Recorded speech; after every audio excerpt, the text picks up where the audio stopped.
Ever wondered what happens when a bunch of treasure-hunting space explorers accidentally wake up a demon older than your grandma's grandma? Spoiler alert, it's a hairy, thousand-year-old nightmare, and he's not exactly thrilled about being disturbed. Now, imagine the strongest beings in the entire universe lining up to take this guy down, thinking they've got it in the bag, only to get smacked around like they're in a bad training montage. Immortal beings, who usually treat death like a minor inconvenience, suddenly start sweating and respecting this ancient furball. Talk about an ego check. But here's the kicker, our poor explorers, they're barely B-level. That's right, these guys are so out of their league, it's like sending a kitten to fight a lion. They're facing off against S-level fighters who could literally erase them from existence with a casual flick. No pressure, right? Subscribe now, folks, because this cosmic catastrophe is going to be one heck of a ride, and trust me, you won't want to miss a single minute of the chaos. The story begins aboard a spaceship hovering in outer space near a planet. The captain asks her crew member, Sunja, if they're in the right place, as the surroundings seem off. Sunja reassures her that the location is correct. The planet ahead of them is indeed their destination, Earth. Another crew member, Robert, finds the situation odd, noting that while they are in the right spot, the planet appears to be drenched in radiation and devoid of oxygen. The captain is skeptical that a high-value criminal, a senior member of the notorious Black Blood Gang, would hide in such an inhospitable place. She's frustrated with Robert for possibly providing false information, but Robert insists the intel is accurate, having been obtained when Howen hacked the main system of the Beggar Sect. The captain then asks Sunja for his opinion.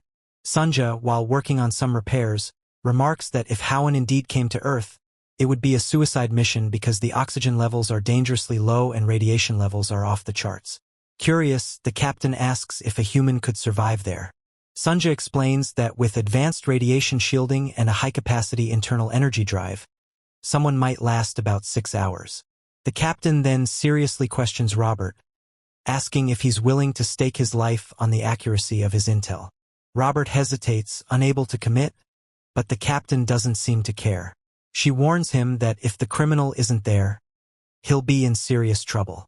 Sunja then reports detecting a faint sign of life below the Earth's surface, prompting the captain and Robert to commence their search. They arrive at the designated location, with Sunja staying behind to monitor the ship and provide updates. The Earth has become a barren wasteland, and they find themselves at what was once known as Mount The. The captain is surprised to see the infamous Mount The, which Sunja explains is the origin of the Mount Tai star system and was once considered a legendary sanctuary by the old Martial Alliance. The captain scoffs at the thought, mocking the old leaders of the Martial Alliance for letting such a sacred place fall into ruin. Robert remarks that the Alliance never does anything unless it's profitable. Sunja then informs the captain that she is standing precisely where the life sign was detected.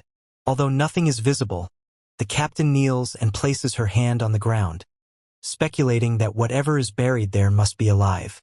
She then activates her internal energy drive, causing an explosion that reveals a deep hole in the ground.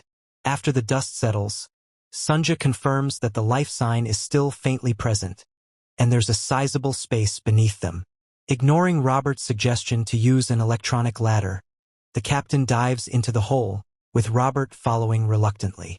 They soon discover a massive door with an inscription written by someone named Li Muqin. Robert can't understand the ancient language, so the captain asks Sunja to translate. Sunja explains that the text reads, "Thus the world fears me and imprisoned me with the great Dharma teachings. If you clumsily try to awaken me, death will greet you first." Robert assumes the criminal is behind the door, but the captain dismisses his idea, noting that the inscription is far too old to be from their target. Despite the warning, she decides to open the door, thinking there might be something valuable inside.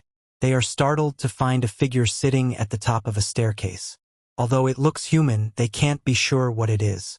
Driven by curiosity, the captain approaches the figure, which is covered in a thick beard and seated in a meditative pose. Robert asks if it's alive or human, doubting that it could have survived being buried for 2,000 years. The captain doesn't answer. She cautiously touches the figure's nose, but there's no reaction, until suddenly, there's an electric spark. The captain is stunned, but before she can react, the figure releases a powerful wave of energy that shoots out of the ground, nearly destroying their ship in space. Sunja, alarmed by the sudden energy surge, tries to contact the captain, but gets no response. Amid the dust and chaos, the captain coughs up blood, having sustained internal injuries from the explosion. She is in shock, struggling to comprehend what just happened. She sees Robert unconscious on the ground.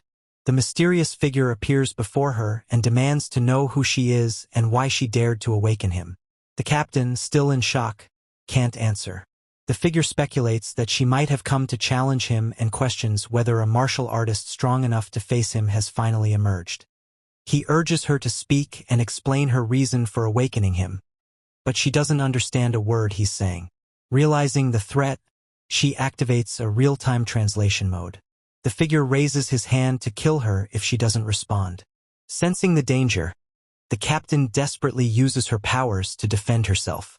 The clash of their powers is intense, and though she manages to block the attack, she is left exhausted and nearly powerless. Her system warns that her energy drive is nearly depleted, leaving her vulnerable. The figure critiques her technique, recognizing it as the Quantum Golden Summit Divine Art and the Red Mist Divine Palm, but notes that her skills are impure, suggesting she learned them through theft, calling her a grave robber. Enraged, he begins to levitate, furious that a mere thief disturbed his eternal slumber. The captain, frozen in fear, watches helplessly as the figure prepares to strike again. However, to her surprise, the figure suddenly collapses. Confused, she turns to see Robert regaining consciousness. He speculates that the figure died from exposure to radiation without any shielding. But Sunja, monitoring from the ship, informs them that the figure is still alive, with normal breathing and pulse. The captain is shocked and wonders why it collapsed. Sunja explains that the figure likely fainted from energy depletion. It was starving. Later, back on their ship, Robert is incredulous that the captain brought the mysterious figure on board instead of leaving it behind. He reminds her how dangerous it was, even comparing it to a radioactive cockroach, which would at least have some value. The captain, however, insists the figure is worth a lot of money, though the others have no idea what she means.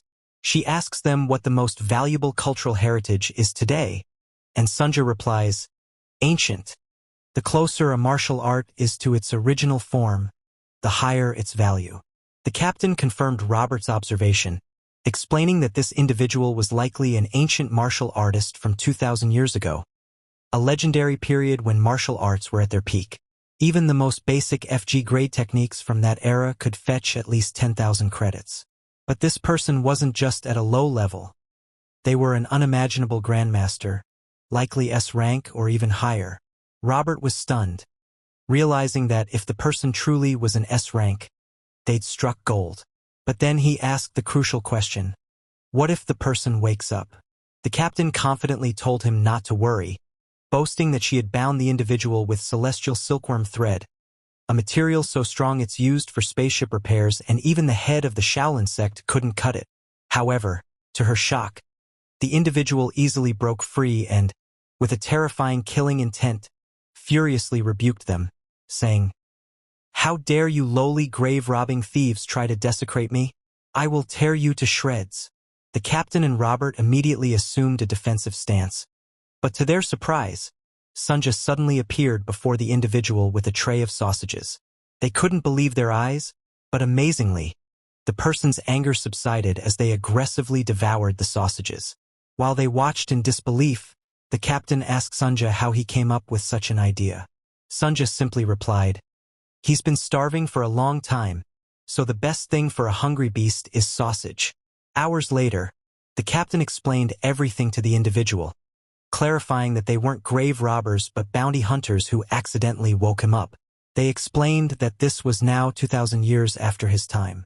After centuries of conflict, humans nearly destroyed the world and chose to live in the skies. While things have since stabilized, weapons, including nuclear arms, are forbidden, with only martial arts allowed.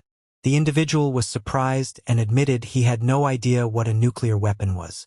He then asked what this era is called. The captain replied, "This is the year 1105 of the galactic calendar." The man was shocked, asking, "Galactic? Does that mean you all live in the sky?" The captain confirmed this and added that he should consider himself lucky for waking up after 2,000 years.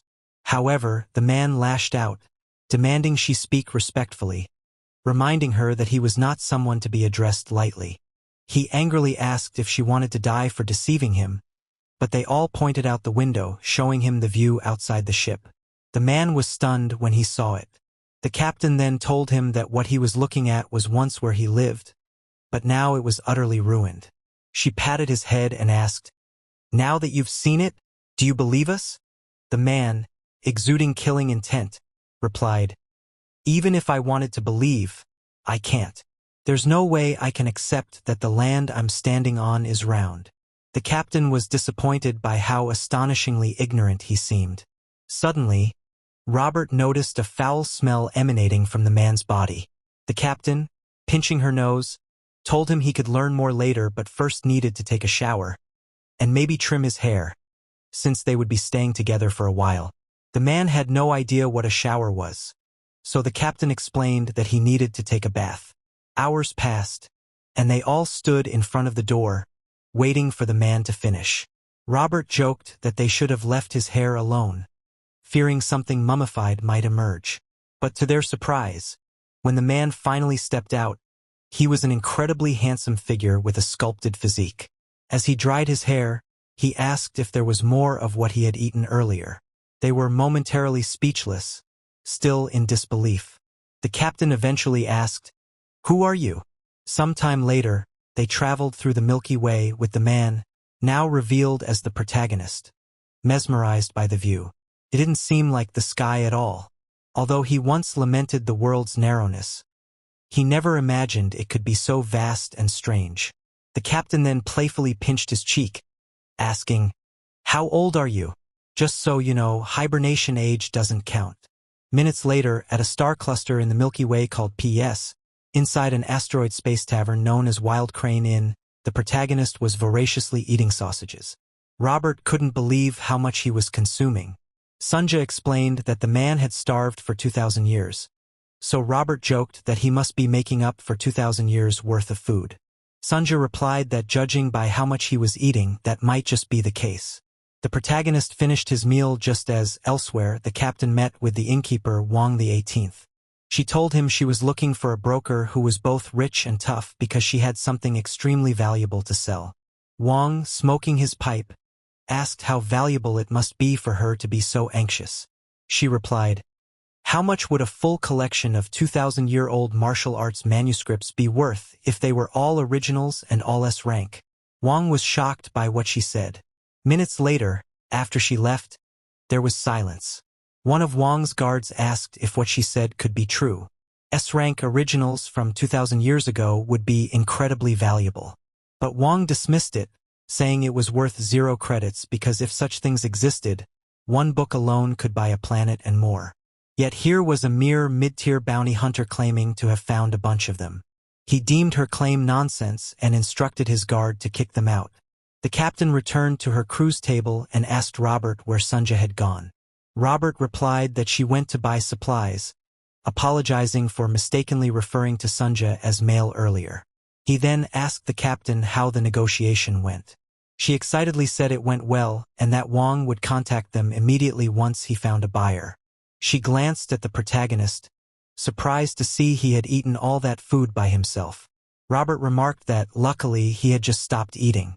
The captain, not knowing how to express herself, admitted that if it weren't for the potential profit, she would have abandoned him.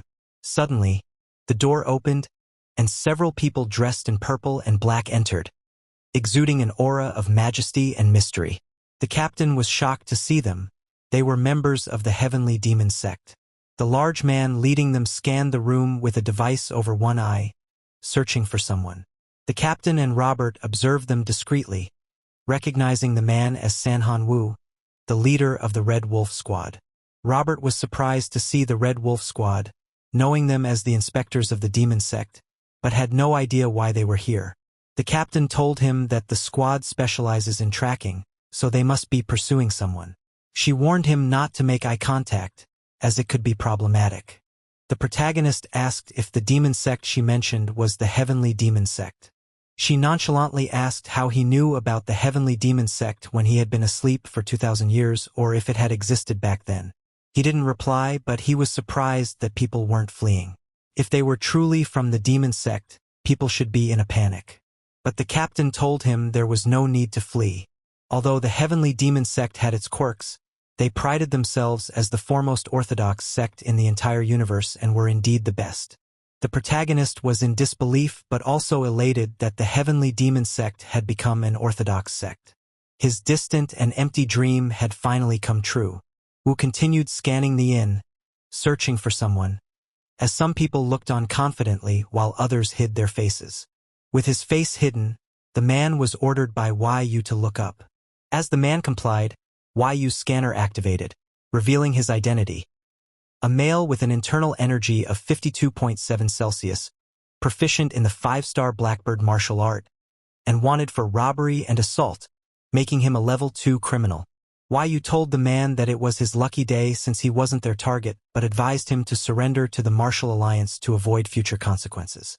Unexpectedly, our protagonist began patting the man's head, overjoyed as if his seemingly impossible dream had come true through the efforts of the younger generation.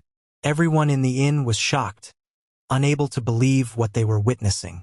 The protagonist admired the young man's achievements, hugging his head while expressing sympathy for the hardships the younger generation must have faced to reach such heights.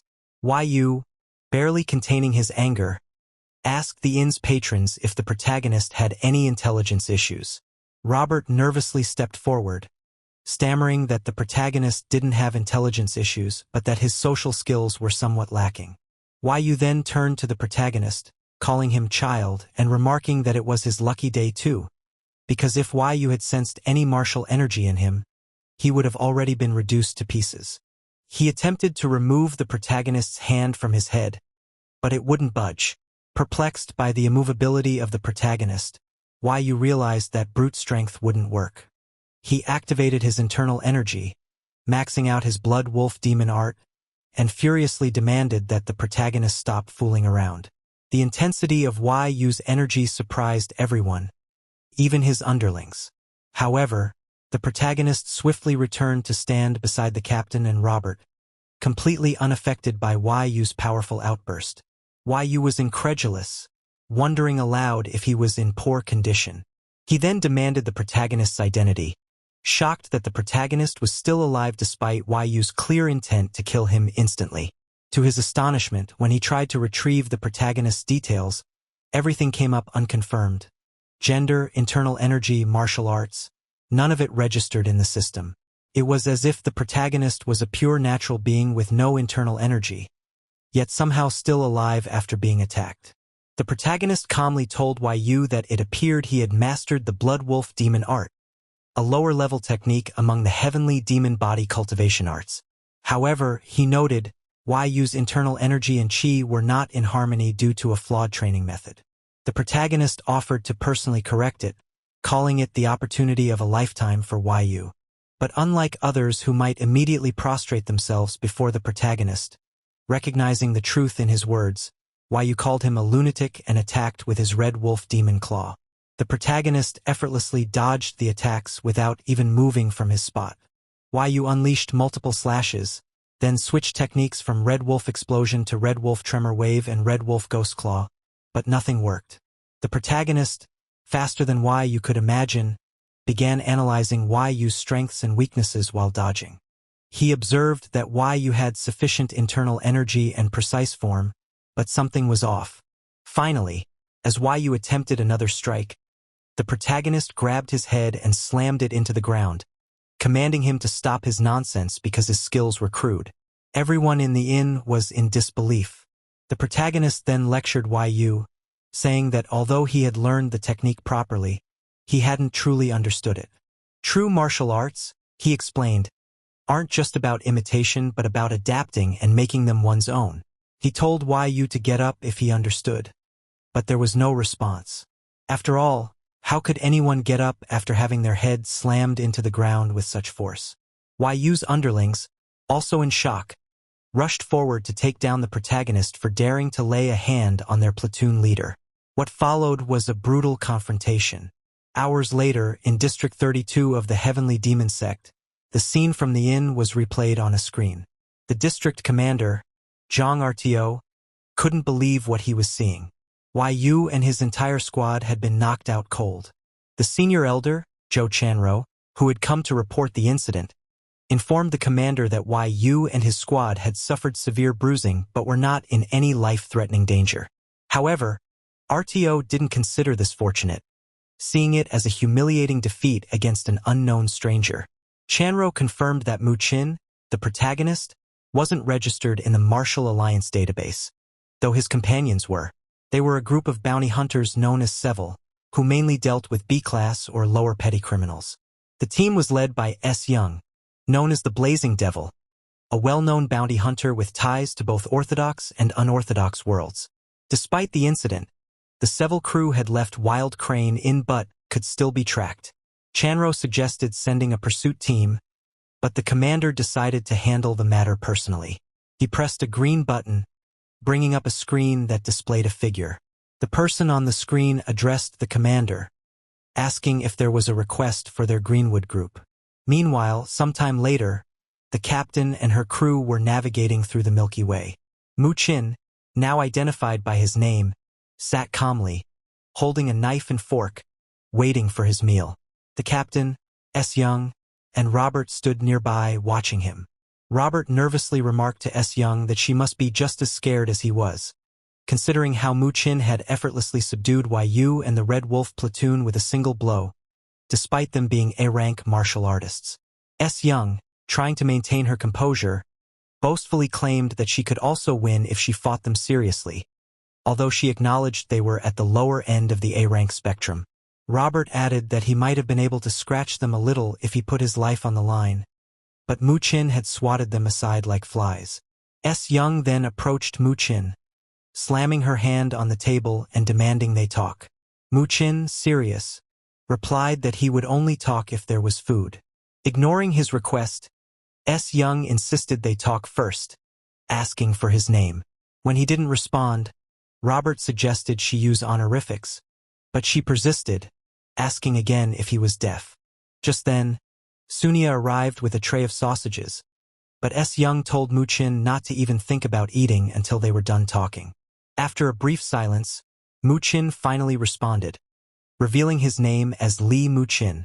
From this point forward, Mu Qin would be referred to by his name, and the captain would be known as S. Young.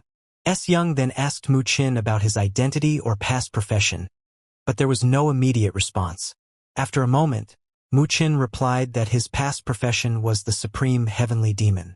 S. Young, incredulous, wondered aloud if they had somehow fed him bad hot dogs. Suddenly, the ship's emergency alarm blared. S. Young and Robert were startled, unsure of what was happening. Sunia, responsible for ship security, informed them that they were being targeted at close range. S. Young rushed to assess the situation, quickly realizing that the attackers were not from the Heavenly Demon Sect seeking revenge for Mu Qin's earlier encounter, but rather the Greenwood, their ships surrounding the Seville cruise vessel.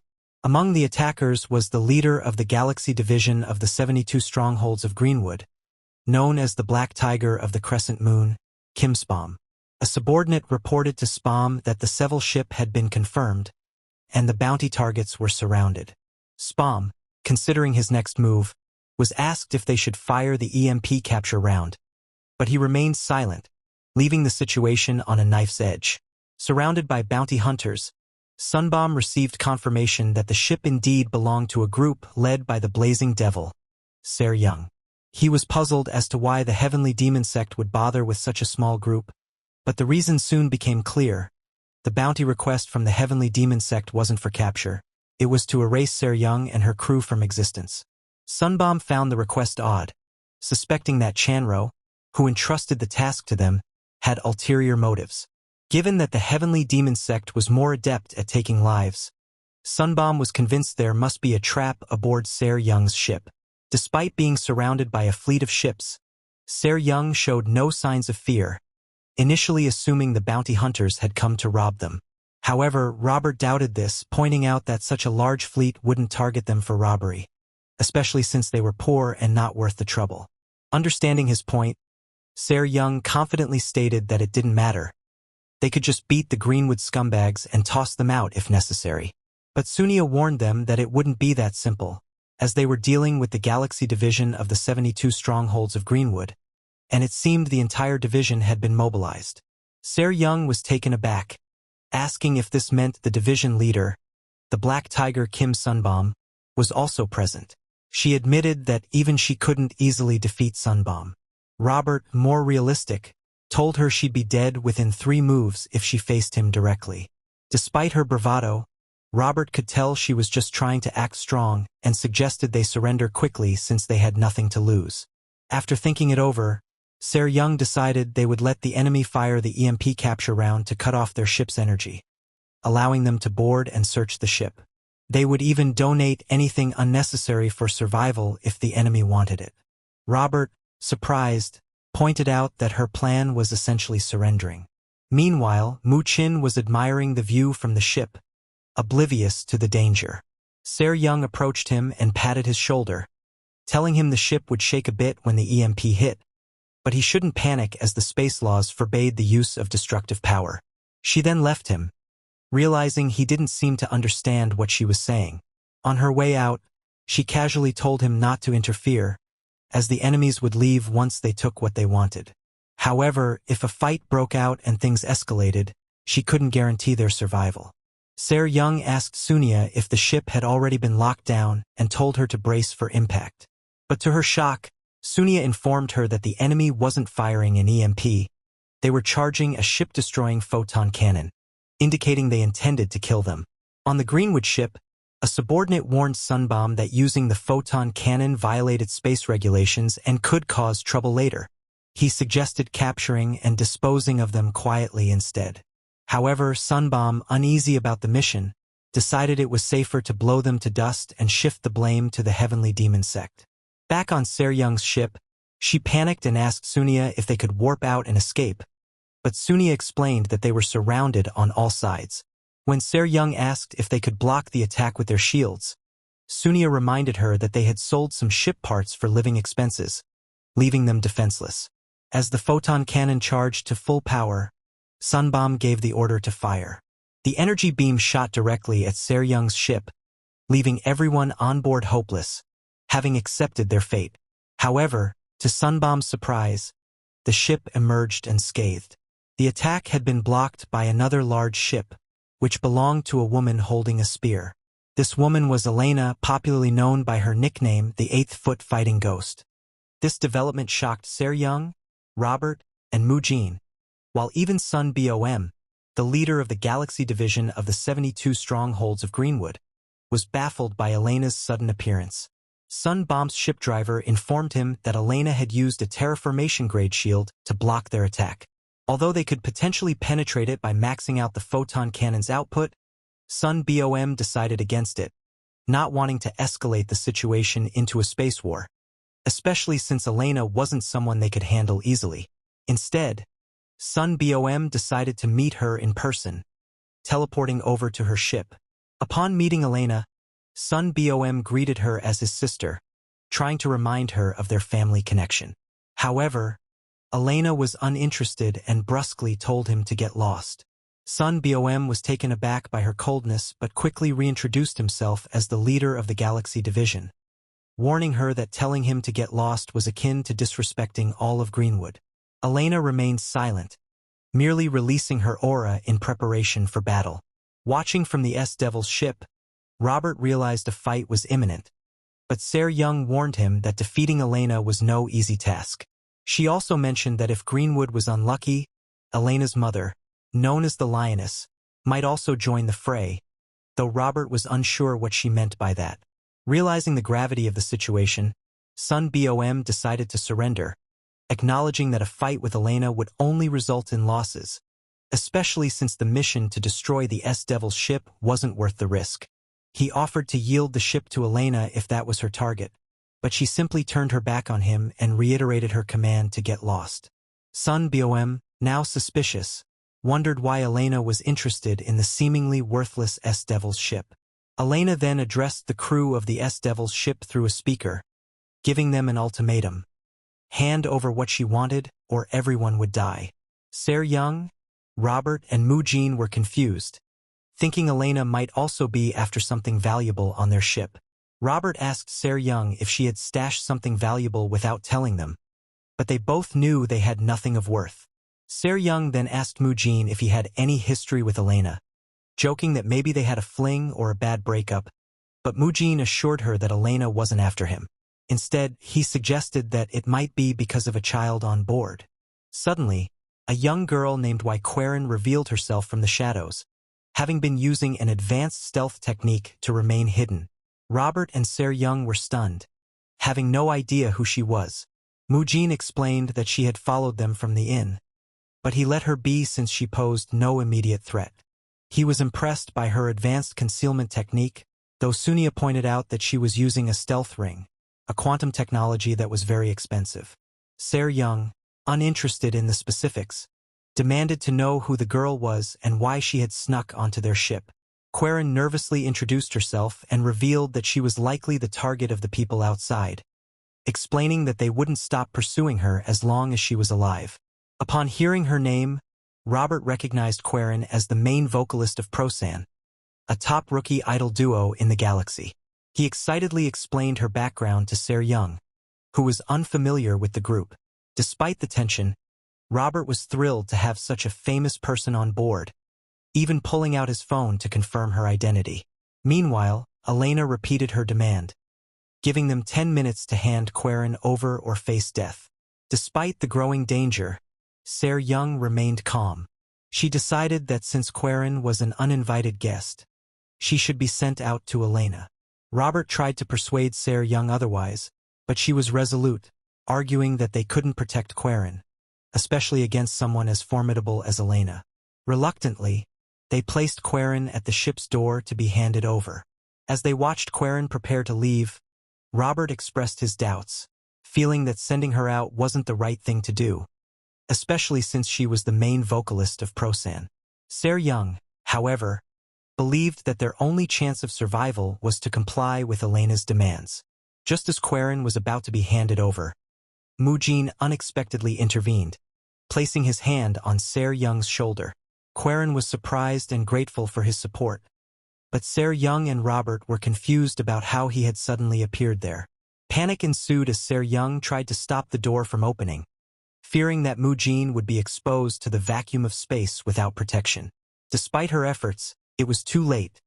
The ship's door opened, and Mu-jin stepped out into space. Quarren warned Mu-jin to be careful, noting that both Elena and Sunbomb were incredibly strong martial artists. However, Mu-jin began to exhibit strange symptoms. His eyes turned red, and he appeared to be in distress, struggling to breathe. Both Elena and Sunbomb watched in confusion as Mu-jin's face swelled, and he eventually collapsed, seemingly unconscious. Se-ryung, now in a state of panic, rushed to Mu-jin's side and activated a nanoshield to protect him. She frantically tried to revive him, pleading with him to wake up and breathe. To her relief, Mu-jin suddenly regained consciousness as if nothing had happened. Se-ryung hastily retracted her hands, her pride preventing her from revealing her concern for Mu-jin. Incredulously, she questioned his sanity for venturing into space without protection, warning him about the fatal temperatures and pressures that could destroy his body within seconds. Mu-jin simply smiled back, reassuring her that his status as a supreme being made him impervious to such earthly perils. As they approached the location where Elena and Sunbomb awaited, Robert, who had been observing the situation, expressed relief that Se-ryung had managed to provide Mu-jin with a protective shield, albeit belatedly. However, SJA pointed out that it was far too late and that not even the greatest of masters could survive such conditions unaided for long. Yet, Mu-jin had endured it impressively for over 6 minutes without any signs of damage, a testament to his extraordinary capabilities beyond human limits. Arriving at the scene, Se-ryung was immediately struck by the intense auras of both Elena and Sunbomb. The power emanating from Elena confirmed her reputation as a formidable combatant, eager for confrontation. Despite the palpable tension, Se-ryung warned Mu-jin not to interfere, insisting she would handle the situation herself. She greeted Elena and Sun Boeum cordially, attempting to introduce herself and gauge if they recognized her as S. Young, leader of the S-Devils and the Blazing Devil. However, her attempts at conversation were met with indifference, as neither Elena nor Sun Boeum seemed to acknowledge her presence or authority. Meanwhile, Weren clutched Muqin's hand, visibly shaken by the intimidating figures before them. Muqin comforted her, ensuring there was no need for nervousness, as he was there to protect her. He then shared with her that Elena was not merely human but a fighting ghost, renowned since her youth for seeking and defeating opponents across the galaxy in her custom-built spaceship turned fighting arena. Ser Young attempted to defuse the situation by proposing they discuss matters peacefully as fellow Central Plane residents. However, Elena's only response was through her sword, launching an energy attack that enveloped Ser Young in smoke and debris. After the smoke cleared, Ser Young, unharmed, reprimanded Elena for her rash aggression, emphasizing her wish to talk rather than fight. Sun Boeum quietly admired Ser Young's agility and skill in dodging the attack, though he internally noted that provoking Elena might lead to a more painful demise. Amidst the confusion, Muqin and Weren were surprised to find themselves unscathed. Muqin lightly reassured Weren, downplaying the attack as a mere child's prank despite its fierce appearance. Elena then prepared for another strike, cautious of Muqin's enigmatic abilities. Despite Ser Young's pleas for him not to get involved, Muqin stepped forward, challenging Elena directly. He insisted that any grievances with Weren be directed through him, declaring his protective stance over her. Sun Boeum, attempting to assess Muqin, found no data or internal energy signatures, leaving him puzzled about Muqin's true nature. As tensions escalated, Muqin boldly instructed Elena to leave if she had no legitimate business. Suddenly, she launched an attack that clashed intensely with Muqin's defenses. To everyone's astonishment, Muqin effortlessly blocked her spear with one hand, questioning her motives for the confrontation. Shocking is he did it without internal energy. Majin then said to Elena, "There is something odd about you. You are utilizing the radiant sword technique of Dang Kong sect with a staff, which is one thing, but channeling the Shaolin's great Brahma divine art for internal energy is surprising.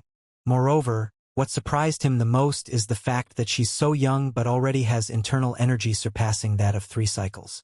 So he wondered if she experienced a fortunate encounter or something else. Just so you guys know, a cycle is equivalent to 60 years worth of energy. So since she has 3 cycles, she should have 180 years worth of internal energy." Elena then increased her internal energy drive to operate at 90%. Majin was quite surprised at the fact that she was able to switch her internal energy to Wang's Red Sun divine art with just her 3 cycles of energy, but surprisingly enough, she didn't stop at that. She increased her internal energy drive to be operating at 95%. Even Sun Bomb was impressed at how incredible she was, so he wondered if she's always this strong.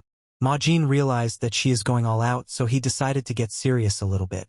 At the same time, Elena, who was busy increasing her energy, got a warning sound from her ring.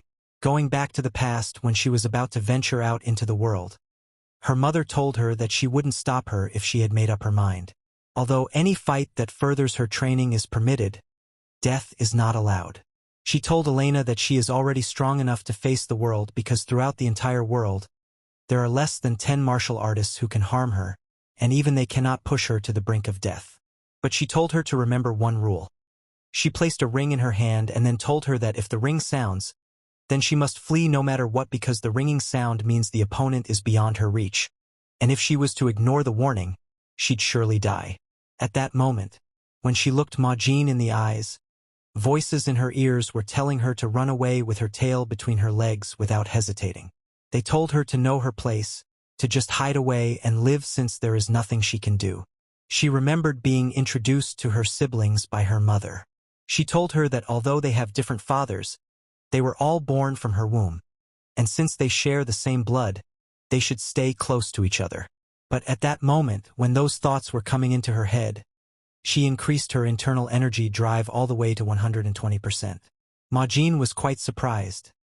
Not just him, everyone on site was surprised at her sudden surge of power. Surprisingly enough, she completely transformed into a more powerful being. Ma Jin was impressed at her unheard-of talent since she was able to undergo transcendental awakening with just a mere transformation. That was when he realized that years have passed, same goes for martial arts, but her power is a bit too much for her to handle. Elena then charged forward to attack him. She got close and she swung her staff at him, but he dodged her first strike. Since it's the chaotic stormsword technique of a sect, she used another attack, which is the sun and moon twin wheels of the clan sect, but he was still able to dodge it. At the same time, her energy drive increased to 125%. The force from her attack increased, but Ma Jin dodged it because he was familiar with all the techniques she was using. Seeing that she was still unable to land a hit on him, she increased her energy drive to 140%. This time around, her energy transformed into a blazing storm, sending out multiple attacks. It's the technique called the dog-beating stick technique and the drunken 8 immortal step of the beggar sect and the 4,000 red needles of the esoteric sect. After all her attack combos and combinations of different techniques, he was still able to dodge her attack with no stress at all, as if he was toying with her. And now she increased her energy drive to 170%. But Ma Jin wasn't interested in playing with her anymore. He then unleashed an attack with just a swing of his hand, and bang, there was an explosion from their collision. The area was covered in smoke, and for a moment, no one knew if the battle had ended or not. But to their surprise, she came out unharmed, and she underwent another transformation. This time around, it was more like an aurora descent. She then charged forward at full speed, increasing her internal energy drive to operate at 190%. And as she was about to clash, Ma Jin told her through telepathy to stop. Although her talent is admirable, she has crossed the line of righteousness since her awakening shows wounds and desires. In addition, she's been consumed by her inner demons, and if she continued to reach any further, he'd have no choice but to kill her to stop her, since he promised to protect Hin, so he won't let her harm her. And so he activated his energy on his hand, summoning a very long sword at the same, determined to protect Werin and stop Elena if necessary. As Elena charged at him with full force, the resulting collision of their powers caused a massive explosion that rocked their surroundings, stunning both allies and adversaries. Sun Boem, narrowly escaping back to his ship, marveled at Muchin's formidable power, which rivaled the destructive force of their most potent weapons. In the aftermath, as they surveyed the damage, Ser Young confronted Muchin, questioning his reckless disregard for their safety. Muchin, injured yet resolute, explained that the extraordinary power he faced had necessitated his full force. They looked up to see Elena, still alive but significantly weakened, protected by an unseen force, leaving them to ponder the true extent of her abilities and the mysterious circumstances that had brought them all together in this volatile confrontation. The person who protected her was so beautiful. It was as if an angel had descended from heaven. Ser Young was astonished to see her, for she recognized the woman as the West Heaven Sword Matron, Sun Boem, Elena's mother. Hours later, Elena was placed in a healing liquid, while Muchin and the others stood behind her. Spam was on his knees showing respect to his mother. Sunbong politely admitted that he didn't know she would be coming and offered to be punished for his lack of loyalty and filial piety. However, she told him that his opinion wasn't needed at that moment and instructed him to act as if he weren't there. She then politely greeted Muchin, introducing herself as the West Heaven Sword Matron. Spam was surprised to see his mother showing respect, and even Ser Young found it hard to believe that the West Heaven Sword Matron was being so courteous. The matron confessed to Muchin that she had violated the dueling code of martial arts by intervening rudely, driven by familial affection. She even offered to cut off her arm as an apology if he wished, but Muchin told her there was no need for such an extreme gesture. He then asked if Elena was her daughter, but Ser Young quickly intervened, urging him to speak respectfully as she was the West Heaven Sword Matron. The matron confirmed that Elena was indeed her daughter. Muchin then remarked that her intervention wasn't a bad choice, as family takes precedence over the dueling code. Ser Young once again pleaded for him to speak politely, reminding him that the woman before them was one of the 5 immortals, the West Heaven Sword Matron, known for her terrible temper and ability to split someone in two with just a glare. To everyone's surprise, the matron knelt down to beg for forgiveness. Some hours later, outside the ship, the matron confided in Mu Qin that she didn't know the exact reason why her daughter's consciousness had yet to recover. She also mentioned that Elena had likely passed through Mount Ha before coming to fight him, possibly commissioned to attack the Devil ship. However, she noted that the martial arts he demonstrated earlier seemed to be the Demon Heart Surasword technique, and she asked if he had any connection to the Heavenly Demon Sect. Mu Qin replied that he didn't know. In the past, there was certainly a deep connection, but time has passed. It corrodes even the strongest bond as if they were iron and dissolves connections dearer than life itself. The matron thought to herself as she looked at him in silence. She acknowledged inwardly that Mu Qin was indeed an extraordinary figure, with perfectly refined qi, internal energy, and martial arts, devoid of any artificiality. Such a state is only achievable during the peak period of martial arts, and what surprised her even more was that he appeared to be in his early 20s. She speculated that this might be the result of rejuvenation. The matron then asked, "May I dare request something from you?" Mu Qin responded, "Are you proposing a serious fight?" She was taken aback by his accurate deduction. He continued, "Though you're being polite, every word you say drips with murderous intent, like a sword being sharpened against flint, getting sharper and sharper." The matron acknowledged his sharp ears for catching her subtle whispers. Mu Qin then told her that he had never refused a challenge, but she should know that if they fight, one of them is bound to die, and the survivor would be severely injured. Something too strong has no room to bend. Otherwise, it will break, he warned. The matron immediately unleashed her energy, ready for the fight, since he had discerned her intentions. But Mu Qin surprised her by asking if they had any compelling reason to fight. He then suggested that they should only fight if they have a reason in the future, as he still wanted to see more of the world. The matron, unable to respond, retracted her energy, and so the Devil ship left the premises. Some hours later, Spam informed the matron that he had received a request from the Heavenly Demon Sect to destroy the Devil ship, a mission intended to be a silencing kill. The matron was puzzled by why the commander of the Heavenly Demon Sect wanted to kill Mu Qin, despite the fact that he clearly possessed the supreme martial arts of the sect. Additionally, she wondered why they would hire Greenwood. It didn't make sense. Spam then told her that recent information suggested that the Heavenly Demon Red Wolf platoon had been annihilated by an unknown entity. Maybe they might be related, the matron told him. But there's no need to overthink it. No matter the situation, your imagination won't be able to deduce it. She advised him to prove his usefulness by thoroughly tracking the S-Devil ship and reporting back.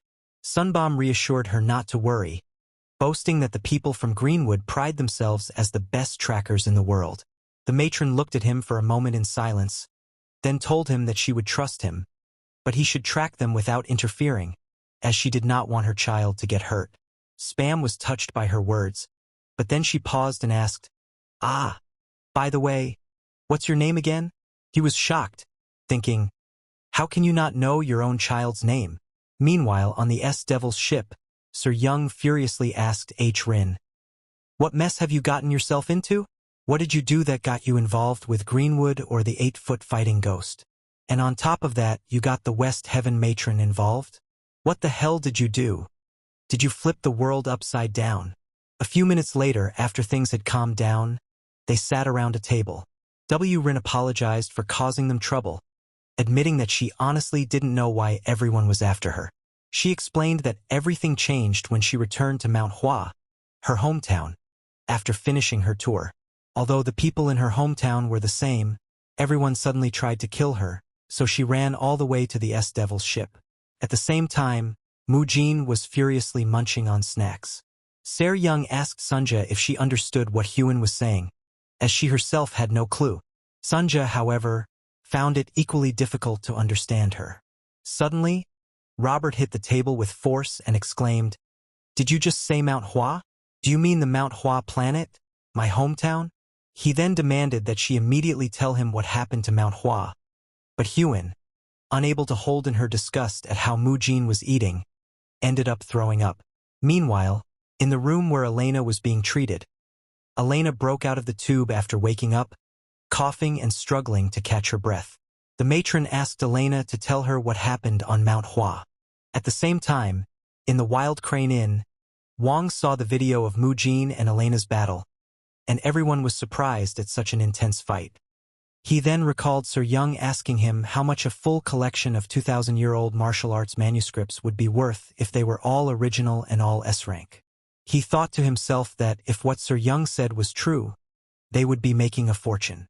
In another scene at the Heavenly Demon Sect, R32RTO couldn't believe his eyes when he saw the battle clip of Mu Jin and Elena. He had no idea what was happening. At the same time, someone asked him, "What do you think? Isn't it a familiar martial art?" That someone was none other than the matron. Rack acknowledged that it was a level of martial prowess never seen or heard before, but he didn't understand why she said the martial art Mu Jin used was familiar. The matron looked at him in silence and thought to herself that it seemed like he really didn't know anything about Mu Jin. She then asked him, "Then why did you pursue that person, especially with Greenwood's involvement?" Rack replied, stating that it was an internal matter of the sect, and even though she was the sword matron who ruled over the West Heaven Cosmic Code, it was not something she should concern herself with. Suddenly, in the blink of an eye, Rack's neck was cut. The cut was so swift that it took him a moment to realize he was bleeding, though it wasn't a deep wound. He held his neck and asked her if she was declaring war against the Heavenly Demon Sect. She replied with a smile, "Do you think I, of all people, would fear bloodshed?" Her words reminded Rack that she was a woman who had devoured her own children out of her obsession with martial arts, and she wasn't one to act based on profit and loss. The matron then activated her sword energy, which was so ferocious yet subtle that it was capable of splitting oceans and cutting mountains. She told him to answer her or die. Rack replied, "Isn't the choice obvious? Even if all 1,076 martial artists of District 32 attacked together, there is no way they could surpass the West Heaven Sword Matron." He then activated his own energy to prepare for battle and challenged her to cut down all 1,076 martial artists if she planned on doing so. The matron thought to herself that the stories about the Heavenly Demon Sect getting tougher with each passing day seemed to be true. She then mentioned that the technique Mu Jin used was the Demon Heart Surasword technique, but Rack had no idea what she meant by that. She told him that the sword technique that cut down her daughter was the Demon Heart Surasword technique, which was second in the Heavenly Demon Sect's martial hierarchy. However, Rack loudly proclaimed that it was impossible for that to be the Demon Heart Surasword technique, as it had been a lost martial art for thousands of years and existed only in legends. No one in their sect had ever practiced it. The matron replied that it wasn't her problem if his knowledge was lacking, but she had told him what she knew. She then asked him again why he had issued a kill order for Mu Jin. Rack was speechless for a moment before he admitted that he wasn't chasing after Mu Jin, but rather he was after the girl, Huan. Hours later, in the Tal Vitra orbiting star system, the S-Devil ship arrived at Mount Hua planet. They scanned through Ham County with their surveillance cameras, but surprisingly, it looked completely empty. S. Young asked why it was empty and wondered if it was a holiday, but Robert told her that might not be the case because all the store doors were open. Sunja added that the town had over 10,000 inhabitants, yet there were no signs of life at all. Robert anxiously shook Ser Young, urging her to go down quickly, as he was sure something terrifying had happened and that everyone had either died or fled. She then asked him why he was suddenly so agitated, and he replied that it was because it was his hometown. At the same time, Huan was crying while looking at Mount Hua. Mu Jin then told her to speak up if she knew anything, but just as she was about to speak, Sunja informed them that she had detected a life signal. Judging by the location, it was inside Mount Hua's main headquarters in the Jaha Pavilion. Ser Young was surprised to hear this, as the Jaha Pavilion was where the leader of the Mount Hua sect resided. Sunja told them that although there was only one person, the life signal was very strong. It seemed like Huan knew something but wasn't saying it, so they all went to the Jaha Pavilion. The pavilion was covered in fog, with only some parts visible. As they approached, Ser Young asked Robert why he had suited up that way. He told her that he came to fight whoever dared to mess with his homeland. She then asked if his suit was still functional since he had stashed it away in the warehouse as soon as he was discharged. She even thought he had already sold it off, but he told her that he would always be a special forces soldier, even if he was tired. Se-ryung then asked Sunja if she was still detecting a signal. Sunja replied that the life signal was getting stronger and might not even be human, so she advised caution. Se-ryung then told Sunja to deploy a reconnaissance drone first, as they needed to identify what it was. However, before they could do so, Robert ran in at full speed to confront the monster inside. Se-ryung didn't stop him but decided to stay on alert and follow him. As they walked through the tunnel, a massive outburst of fire energy was shot at them. Under normal circumstances, such firepower would have been lethal, but Mu-chin was quick enough to save them. Se-ryung was bewildered by what had just happened, but what shocked her most was how Mu-chin had thrown her to the ground. They then hurried to where Robert was, only to find him covered in smoke. He had also blocked the fire that had been shot at him earlier. Se-ryung couldn't tell if he was dead or alive since he wasn't moving, so she asked Sunja if he was okay. Sunja replied that he was fine, and the combat armor had done its job. The reason he wasn't responding was probably because he was scared out of his mind. Mu-jin stood alone, looking up. Suddenly, the room filled with something like blossoming flowers, and in front of him stood a man exuding a terrifying amount of energy. Mu-chin stood still, saying nothing. Sunja asked if the man was the source of the life signal, and Sunja confirmed it, saying that if the data was correct, the man was the leader of Mount H, popularly known as the Flourishing Blossom Sword Sovereign, Y1. Mu-chin touched one of the flowers and remarked that the fact the plum blossoms opened from the heat indicated that the man had achieved the peak of the plum blossom heavenly fragrance heart technique, though he couldn't understand why the plum blossoms had bloomed in purple. He deduced that the plum blossom heavenly fragrance technique had mixed with the purple mist divine art, and if that was the case, things weren't looking good. At the same time, Hyun was crying because the man standing before them was her father, surrounded by an intense aura of energy. As the energy intensifies, Lady Se-ryung asks the power man Mu-chin what's wrong and what's the problem. Her tone suggests that something is amiss. The scene shifts back to the meditating figure. Mu-chin explains the significance of the techniques being used.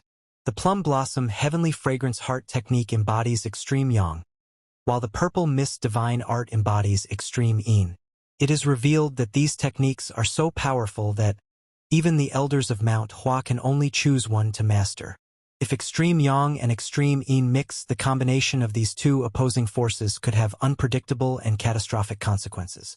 When a martial artist's desires surpass their limits, a demon takes root in their heart. The person is no longer human. The tension rises as the powerful guy urges others to flee, acknowledging that the fight won't be an easy one, and admitting that even he cannot guarantee safety of them all. The girl Hyun calls this meditating figure her father and runs towards him. Se-ryung tries stopping her with a desperate final cry because going there could end badly, as the characters are engulfed in a blinding clash of energies, foreshadowing the impending battle and the unknown outcomes that await them all. Mu-jin says it's too late to stop anyone now. The girl Hyun has already reached her father, whose body is engulfed in a swirl of vibrant light. The ship pilot Sunja is also watching the events unfolding from a distance. With a fearful expression, she sees danger as the girl goes towards her father, marked by an ominous countdown clock ticking. The girl Hyun embraces the powerful energy source which is her father. The story then zooms out to reveal a grand, glowing chamber where a lone figure is seated on a throne, bathed in a golden light. Next we see a gentle, reassuring touch, hinting at a complex relationship filled with tension and care.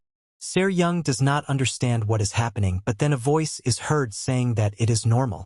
The world has returned to normal. The ship pilot Sunja is also confused what this voice is talking about. Then we see the countdown reaching 18. Mount Hua starts getting filled with life. People can be seen on the streets, unlike what was seen when they arrived earlier when the place was all empty. Now the people who had disappeared have somehow appeared all at once. They are also acting like nothing abnormal ever happened to them, like they never disappeared. Se-ryung just watches in awe while Mu-jin becomes pretty calm for now. Mount Hua keeps getting more and more lively with lights all around. Then in a peaceful setting, The characters are seen in a more relaxed atmosphere after the intense events that had transpired.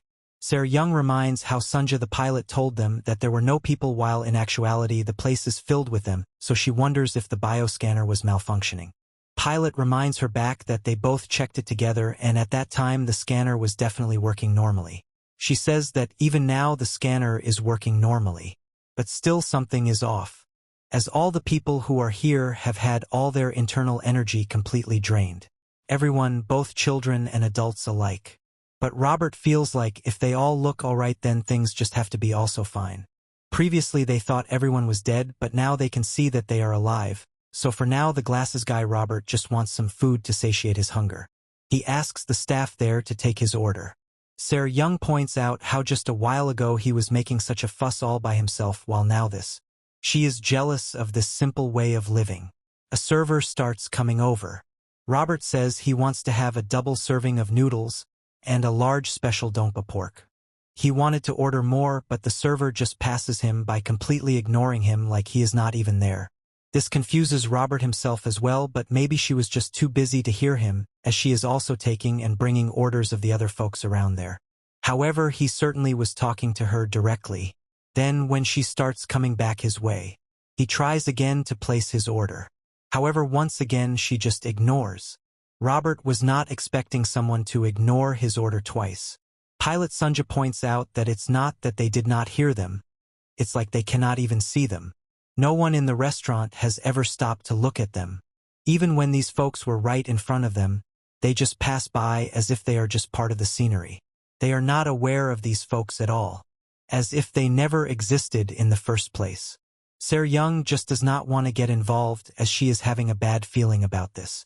Then we see someone pouring tea in a cup. This is that same fellow who was surrounded by that strange aura, but now he looks like just any old grandpa. But still, even though there are guests right in front of him, the girl Hyun says that he is not someone who would rudely drink his tea alone. So this has to mean that his father just cannot see them. He has been like this since she returned from her tour. But the strange thing is he does all his work and tasks normally. He still drinks tea, goes for inspections, eats meals, tends to the garden. Always at the exact same times every day like a wound-up doll. Moojin reaches out to the elder figure, who is seated calmly, trying to examine the elder out of curiosity.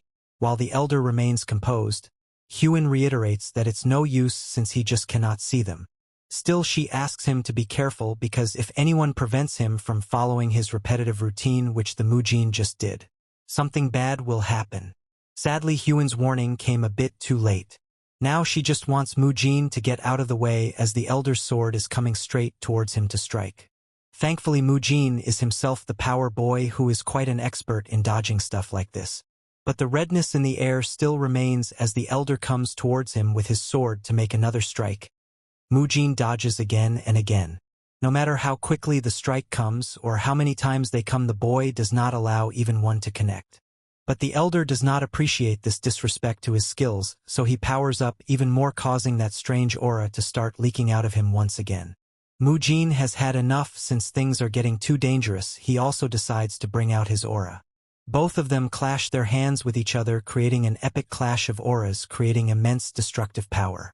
The girl Hyun is also near, and this could seriously hurt her if they don't remain careful.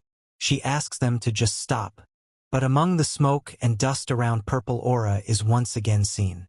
This is just like what they witnessed earlier. It's that reaction again, exhibiting both extreme yang and extreme yin together. Hyun shouts, asking for that teacup to be returned to him. Because if that is not done, then he will rampage even more. Moojin says that when surpassing an unreachable limit, the human body cannot withstand it. If her father keeps this up, then he will fall into his inner demon as his body bursts like a balloon, ending up spread into pieces. Being able to do this should clearly be an impossible realm, but the father's strange aura keeps on rising. Those purple flowers also start showing up. Now the human in front of them has turned into a being who is human, yet not a human. Moojin wonders what is the story behind this all.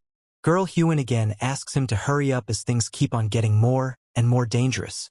Just when the girl thinks that it's too late for doing anything, the boy Moojin throws the cup like he is pitching for baseball. The ball goes straight towards the dangerous aura. Anyone would think that the aura would destroy the cup itself, but that does not happen. Instead, the whole flower starts disappearing from the point where the cup touched it. Girl finally calms down as this is what she wanted. His father grabs the cup. His aura starts calming down once again. The dangerous vibes around also start going away. Elder puts the cup back on his table. Pours more tea into it. Everything returns to normal. Mujin says nothing and just watches silently. The girl Huan is also quiet now. Under a serene night sky, where two moons shine brightly among the clouds, casting a tranquil glow over the world below. On a balcony overlooking the scene, the girl Huan and power boy Mujin stand side by side. Girl says that after finishing the interstellar tour, she came back home half a month ago, and everything had changed like that. Ser Young, Robert and the pilot are also standing still, as if not wanting to mess up anyone's routine. All those people are like wind-up dolls, repeating the same things at the same time in exactly the same way. The glasses guy Robert then tries talking to some other guy, hoping to learn what is going on here without realizing that if their repetition is interrupted they just stop. Not just them, in fact everything stops, and then strange things start happening around whoever disturbed them. Pilot Sunja and the glasses guy Robert wonder if that was some kind of teleport technique. Pilot says she does not know. Lady Ser Young does not like this answer from her pilot Sunja. Because if she does not know, then whom could she rely on for answers? Sunja then says that judging by the particle waveform, it seems like teleportation, but the scale is too large. While Ser Young was thinking about the scale, she also notes how the surroundings became empty again. All signs of life have also disappeared from the entire planet. But this is not all that happens. The girl Huan reveals further that when everyone disappears like that, those things appear. Whatever those things are, Sunja and others are soon about to see them right in front of their eyes. There is quite a number of them. And as they keep coming closer, Sunja and the others start getting worried. All of them have swords in their hands, but you cannot see any expression on their faces. It is hard to tell what exactly they are. But Robert understands that they all certainly are in a very dangerous situation. Once they are close enough to make out their details, Ser Young gets shocked. They all agree that these are looking like some kind of androids. However, there is still a question about why they all look half-finished. Sunja analyzes and says that they're not androids, they're construction droids. They are models created for simple labor like planetary development. They are early models. They are equipped with low-capacity AI, so their cognitive abilities are limited. If they are just construction robots, then they don't think there is any need to be freaking out. As according to the 3 laws of robotics, droids can never harm a human. But Robert is not very sure since all of them are holding swords, which might just not be for show. Ser Young says that those are probably just to be used in place of tools. She goes ahead to talk to them and says that there are people here, so all the droids should just move aside and find another path instead of crowding around and scaring people here. But before she can complete her sentence, the droid in front comes forward with his sword in the position to attack. Before, however, the sword can hit, the droid loses its arm due to an aura slash. Ser Young also quickly moves back to create distance between her and the hostile droid. She shouts to ask what's the big idea at play here. Is it some kind of malfunctioning which is causing the droid to act this way? Then she notices that not just one droid but all the others behind it also start coming forward to attack with their swords. With so many droids attacking, they don't have any other choice than to keep on running as far away from them as possible, but the droids also give chase. When the girl Huan came back after finishing the tour, she got attacked too. That was the reason why she had to flee and keep on hiding using that stealth ring. If it hadn't been for her father, she probably wouldn't have survived. Around this area filled with ominous energy, she is not sure why, but the fact is that for some reason they never come to this place. Her father wanders this area, then sits on the throne for some time where he meditates, causing that purple aura to engulf him. Maybe those droids are scared of him, or maybe he has got something to do with having the commanding power over them. Also, strangely enough, even when everyone else disappears, her dad still remains. But with this dangerous aura emanating from him, her daughter just never feels at ease. Her concern for her father just keeps on growing as long as he keeps on staying in that state.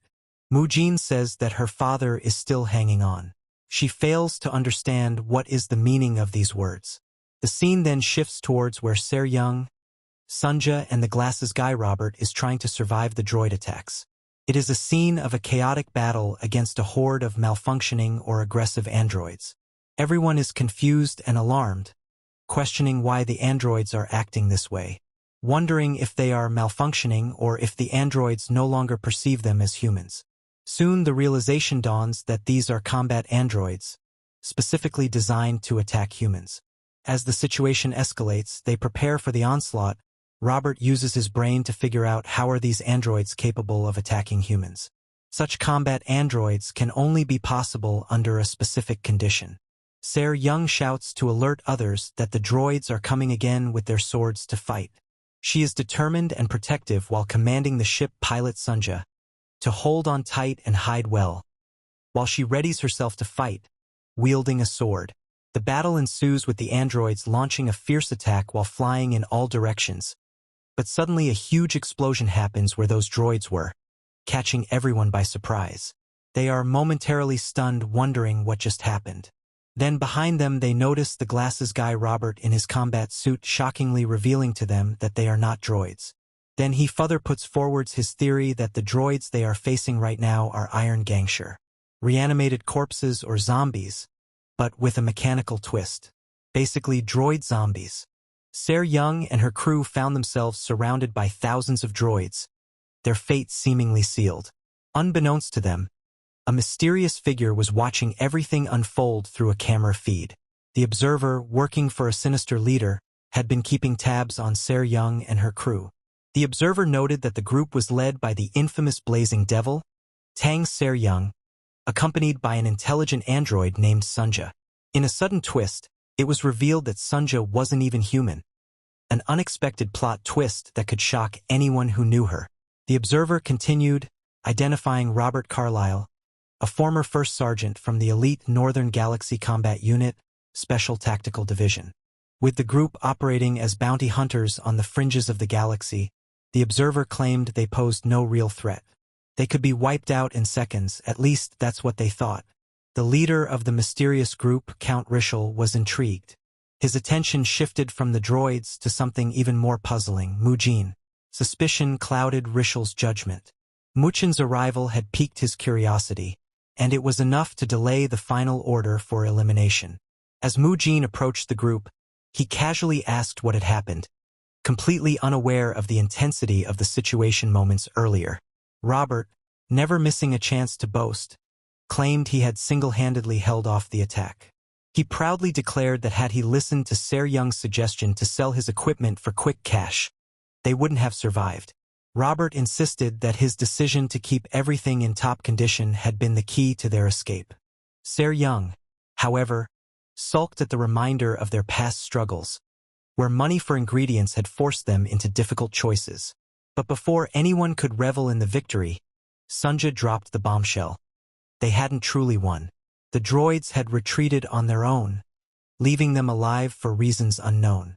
It wasn't Robert's equipment that had saved them, nor was it luck. Something else had caused the droids to pull back. Mujin stood in the midst of the battlefield, staring at the scattered metallic remains. Confused, he wondered aloud what these strange objects were, mistaking them for armor. Se-Young, too exhausted to explain, simply told him they were droids, robots. But Mujin, from an era far removed from technology, was baffled. To him, the idea of metal acting like a person made no sense, and he dismissed the explanation as nonsense. Sunja, always logical, tried to clarify by explaining droids as machines that think and act like humans. But it wasn't until she removed her own head to reveal that she too was a droid that the reality hit Mujin hard. The shock was instant. He grabbed Huan, eyes wide in disbelief. A machine like Sunja, who he thought was human, had fooled him completely. Meanwhile, far from this moment of personal revelation, Count Rishal watched closely. The mysterious leader had been observing the entire exchange through the eyes of the defeated droids. Rishal's focus wasn't on the strange revelation of Sunja, though. His attention shifted to Mujin, a man who wasn't registered in any database, and more importantly, didn't possess an internal energy drive. Rishal dismissed Mujin as a fool, more interested in the figure of Robert Carlyle. Robert, a former first sergeant from the elite Northern Galaxy Combat Unit's Special Tactical Division, was a dangerous wild card, and Rishal suspected that Robert's presence at Mount Hua wasn't a coincidence. Something larger was in play.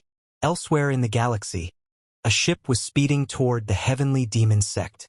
Its arrival was greeted with great anticipation by Rak and Chun Rock, high-ranking officers of the sect.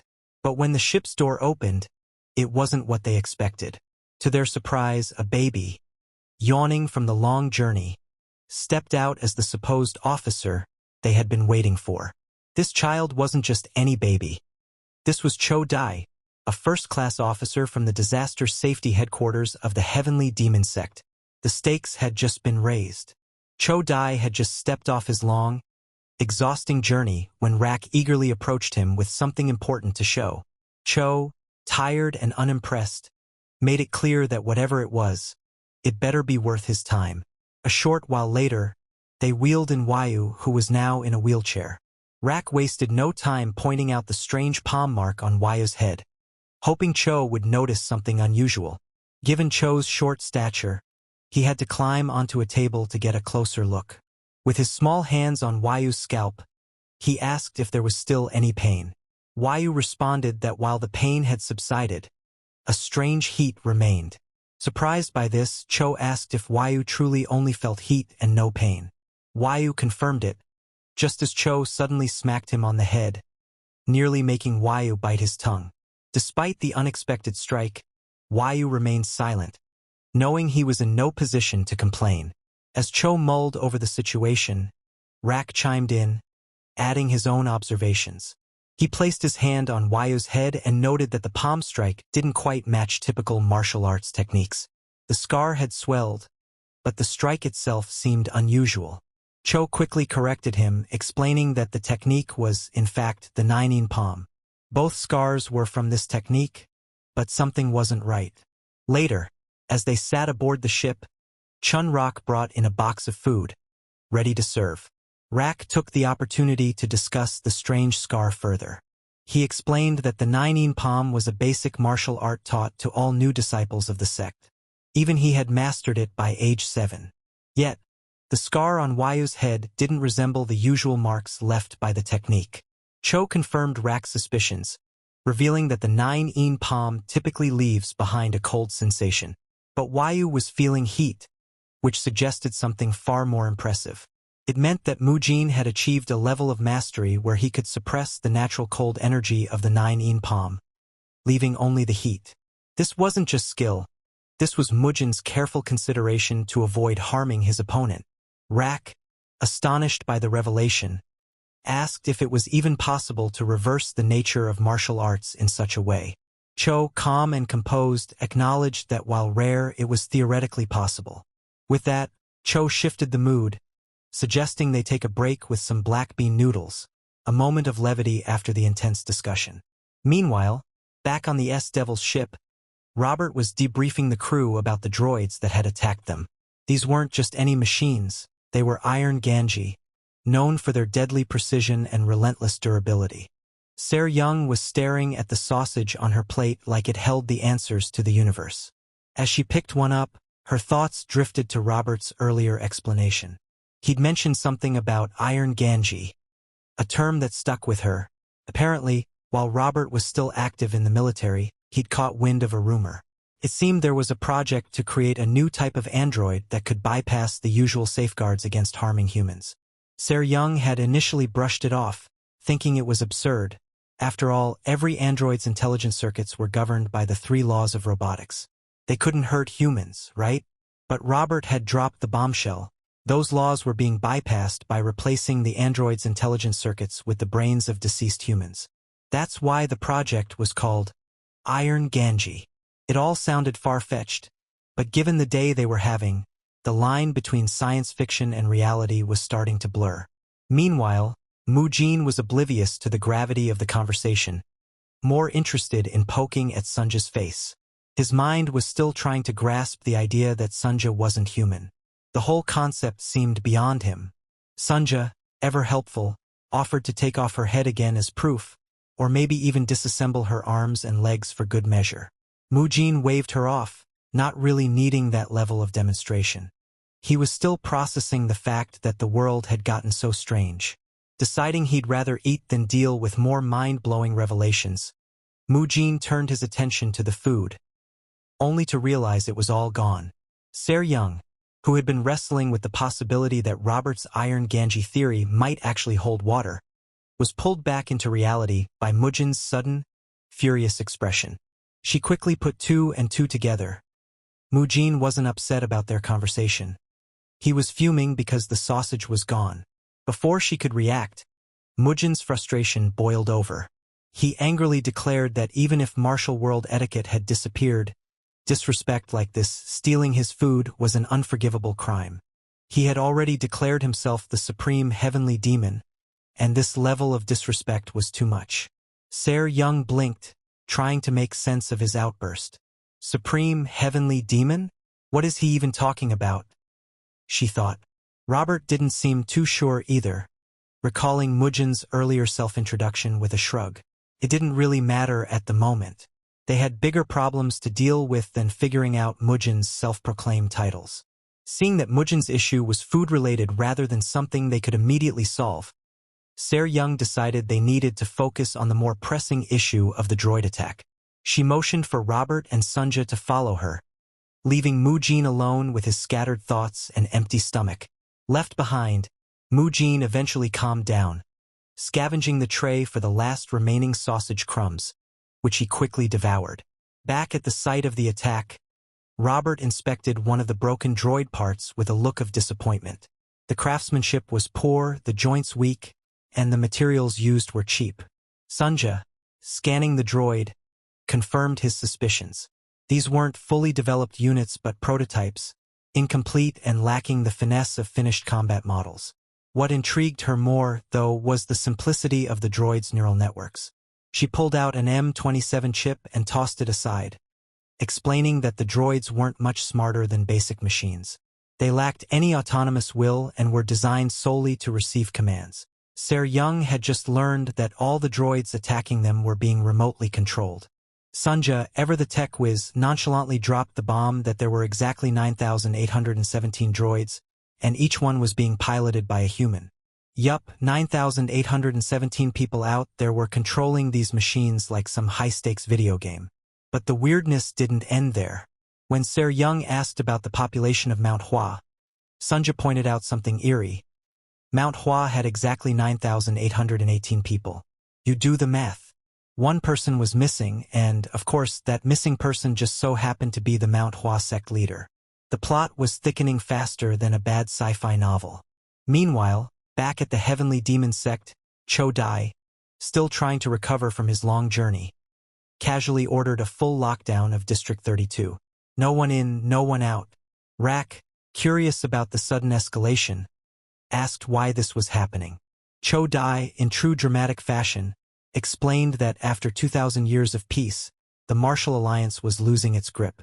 He whipped out an extended metaphor about tigers losing their fangs, with wolves stepping up to fill the void. But it wasn't just about wolves taking over, oh no. The wolves would start thinking they were tigers themselves. And when that happens, they're going to come for the strongest wolf first. Right now, the Heavenly Demon sect was that strong wolf, and Cho Dai wasn't about to let them get hunted down. Rak, probably still trying to process all the tiger wolf talk, asked if the mysterious person using their martial arts had anything to do with this. Cho Dai's response? A classic, I don't know. Super helpful. What he did know, however, was that the unidentified figure was headed straight for Mount Hua. Things were heating up faster than anyone could handle, and Cho Dai wasn't sticking around.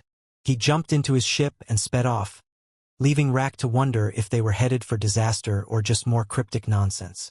Over at Mount Hua, Se-ryung and her crew arrived at the sect leader's last known location, where Huan dropped a new piece of disturbing info. Apparently, the missing people, they reappeared at night except for one person. That's right, the Mount Hua sect leader. Huan cryptically hinted that he hadn't returned in his normal form, whatever that meant. Things were quickly spiraling into the realm of the paranormal.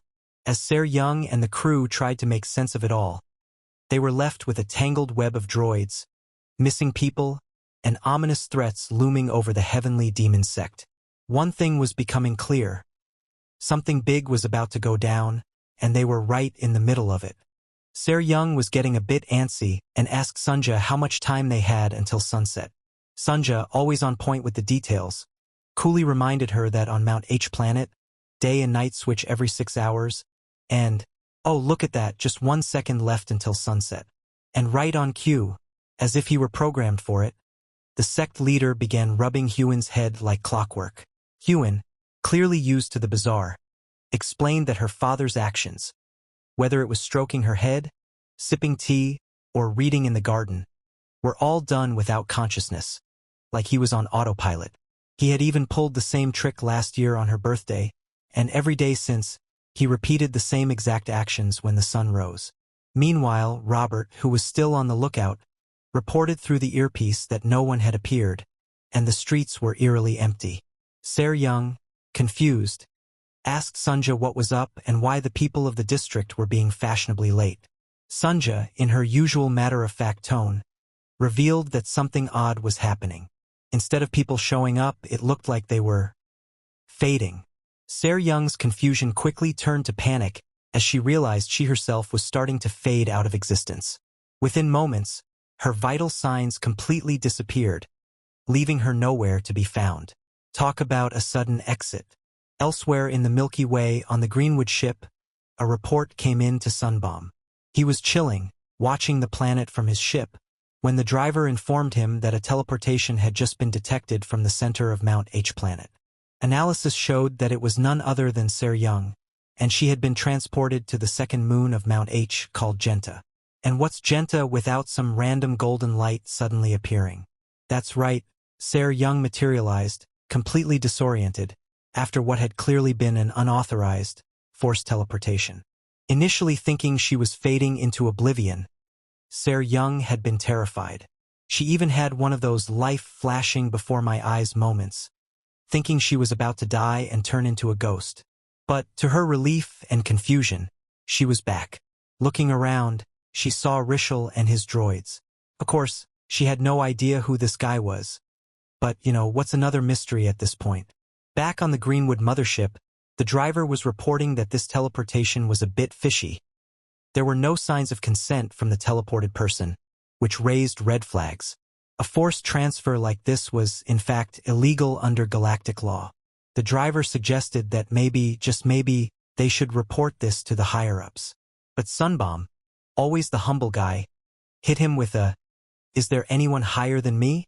The driver, instantly regretting his life choices, dropped to his knees and assured Sunbom that he was indeed the one and only authority. Sunbom, clearly enjoying his boss moment, told the driver to keep monitoring the situation. If the illegal teleportation was connected to some high-level tech, there was no point rushing in. They needed to figure out if meddling with whatever was going on in Genta would bring more harm than good. Wise words, Sunbom. Wise words. Meanwhile, in another scene, the matron was left speechless when Elena told her about a man she met on Mount H who had the audacity to claim he was her father.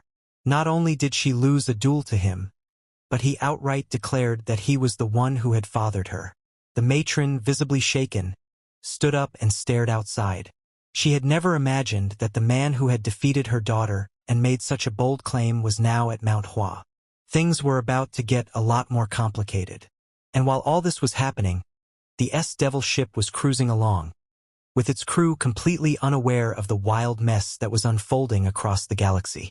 Robert, in full panic mode, was frantically telling Mujin they had to save the captain because, apparently, some lowlife dared to kidnap her.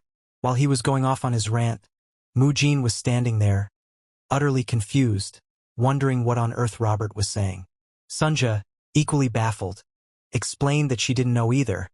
He was just swearing up a storm, and honestly, she didn't really want to translate it. Meanwhile, Hyun chimed in, suggesting that Se-ryung's kidnapping might be linked to the strange incidents happening on Mount H.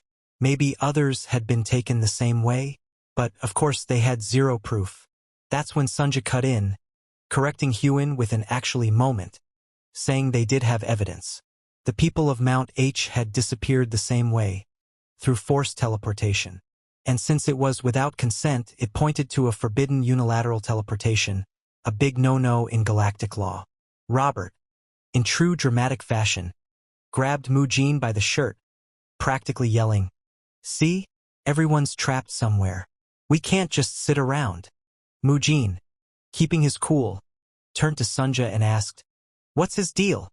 Sunja, all business as usual, explained that Robert had post-traumatic stress disorder, PTSD, from his military days, and stress triggered his uncontrollable anger. Mujin, ever the calm one, politely asked Robert to let go of his shirt.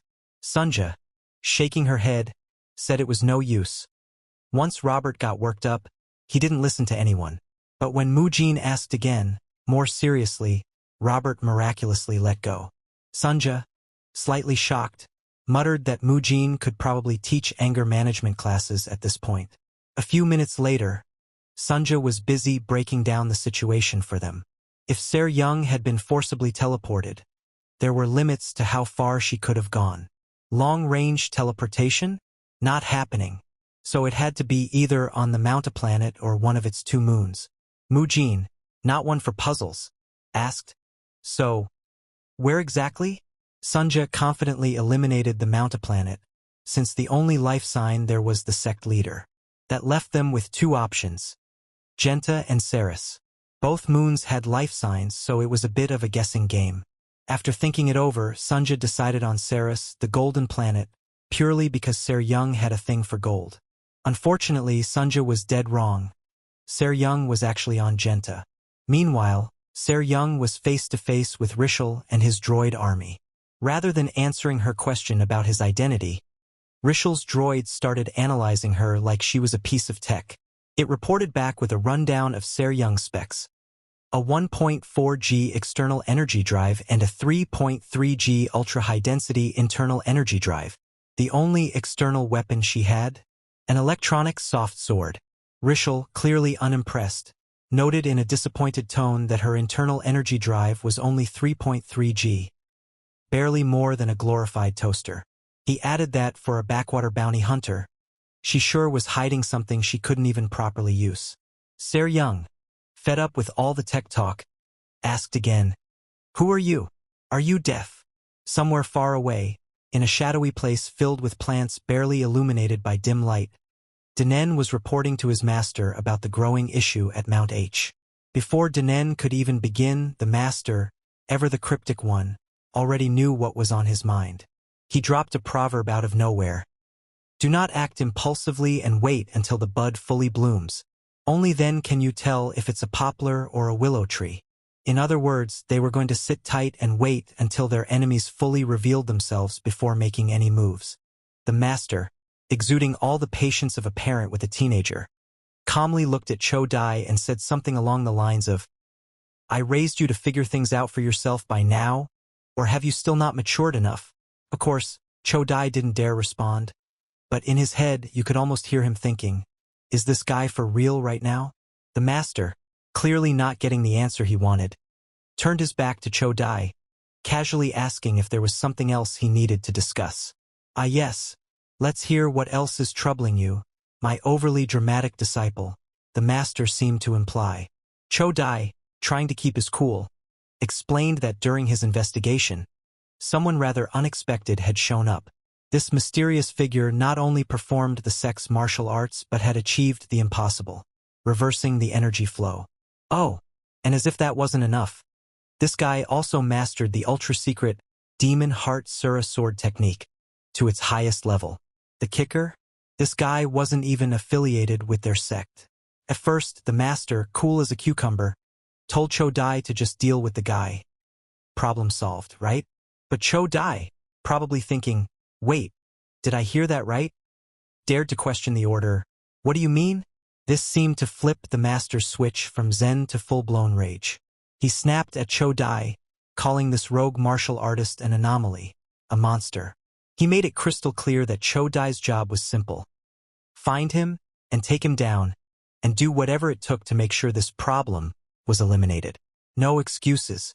And so, Cho Dai, possibly regretting all his life choices, was sent off on another mission, hunting down our protagonist, unknowingly digging himself deeper into what can only be described as a very elaborate grave. Se Young, standing firm in the dimly lit room, demanded answers. Her frustration grew as the figure in front of her remained silent, completely unfazed by her presence, calmly sipping his drink, and instead of responding to her, he casually ordered a droid behind him to check it. The droid, eyes glowing red, came to life instantly, ready for action. Before Se Young could fully react, the droid leaped from the shadows, attacking with swift, precise movements. Se Young quickly dodged, her body instinctively moving out of harm's way as the droid slammed into the ground where she stood just moments before. Regaining her balance, Se Young channeled her energy, her hands glowing with a golden light. She was done playing defense. But things took a sharp turn when the droid countered with surprising speed. Before she knew it, Se Young was caught off guard, its metallic claws gripping her tightly. Her expression says it all. How is this hunk of metal so fast? It was as if the droid wasn't even trying, simply outmatching her in both strength and speed. This was definitely not going according to plan. Meanwhile, Rishal, sitting comfortably and nonchalantly sipping from his cup, watches the entire ordeal with a calm demeanor. Rishal, seated calmly, begins a questioning session with Se Young, offering her a chance to avoid suffering if she cooperates. However, Se Young isn't interested in playing along, rejecting his offer outright.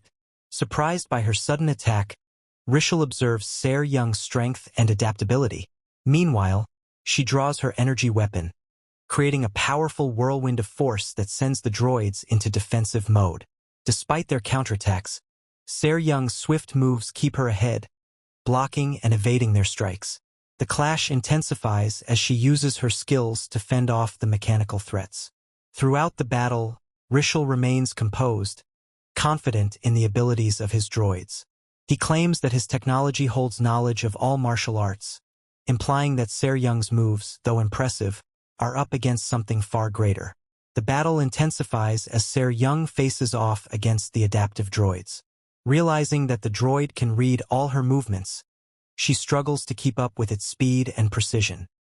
Launching an attack with fierce determination, she tries to unleash a powerful attack, slashing through the air with her energy sword.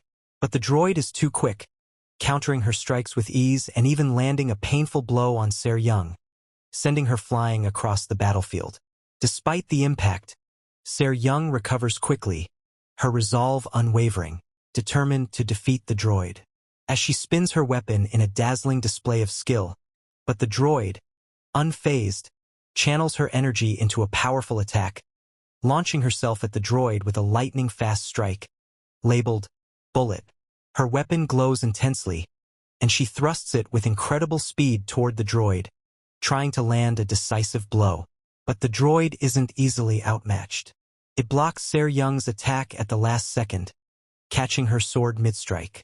The two clash in midair, a flurry of sparks flying between them. Se Young is caught in the droid's grip, and for a brief moment, it seems as if she's in trouble. Se Young takes a powerful hit directly to her chest from the robot's hand, sending shockwaves through her body. The impact from Se Young's previous attack causes debris to scatter, showing the force of the blow. One of Se Young's strikes lands directly on the robot's head, piercing it with her energy weapon. As the weapon remains embedded in the robot, Se Young is lifted into the air, but the damage is clear. The robot and Se Young ascend into the air, locked in their combat.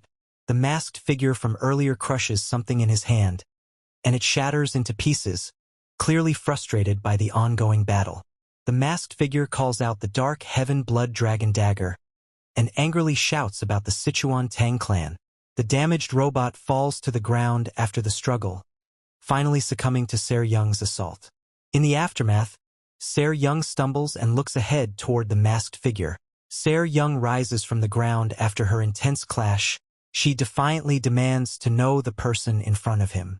The masked opponent, looking surprised, questions how Se Young knows the Sichuan Tang clan's martial arts, especially since the clan was wiped out a decade ago. Se Young activates her Qi Internal Operation System, QIOS, a last-ditch effort fueled by desperation. A green aura envelopes her, signaling her readiness for battle. Desperate times call for desperate measures, she thinks, fully committing to her new plan. The system activation reaches maximum as her energy spikes, showing she's fully prepared for whatever comes next. The masked man recognizes her technique, realizing that she's using the legendary Xuanwu divine art, a secret martial technique of the Tang clan. As Ser Young's energy explodes, silencing her opponent with a burst of power, recognizing her aerial assault as a full-scale attack from all directions. A bright green energy beam shoots upwards with intense speed and power. The beam explodes into a mesmerizing green firework display. The masked dude's eye reflects the green energy.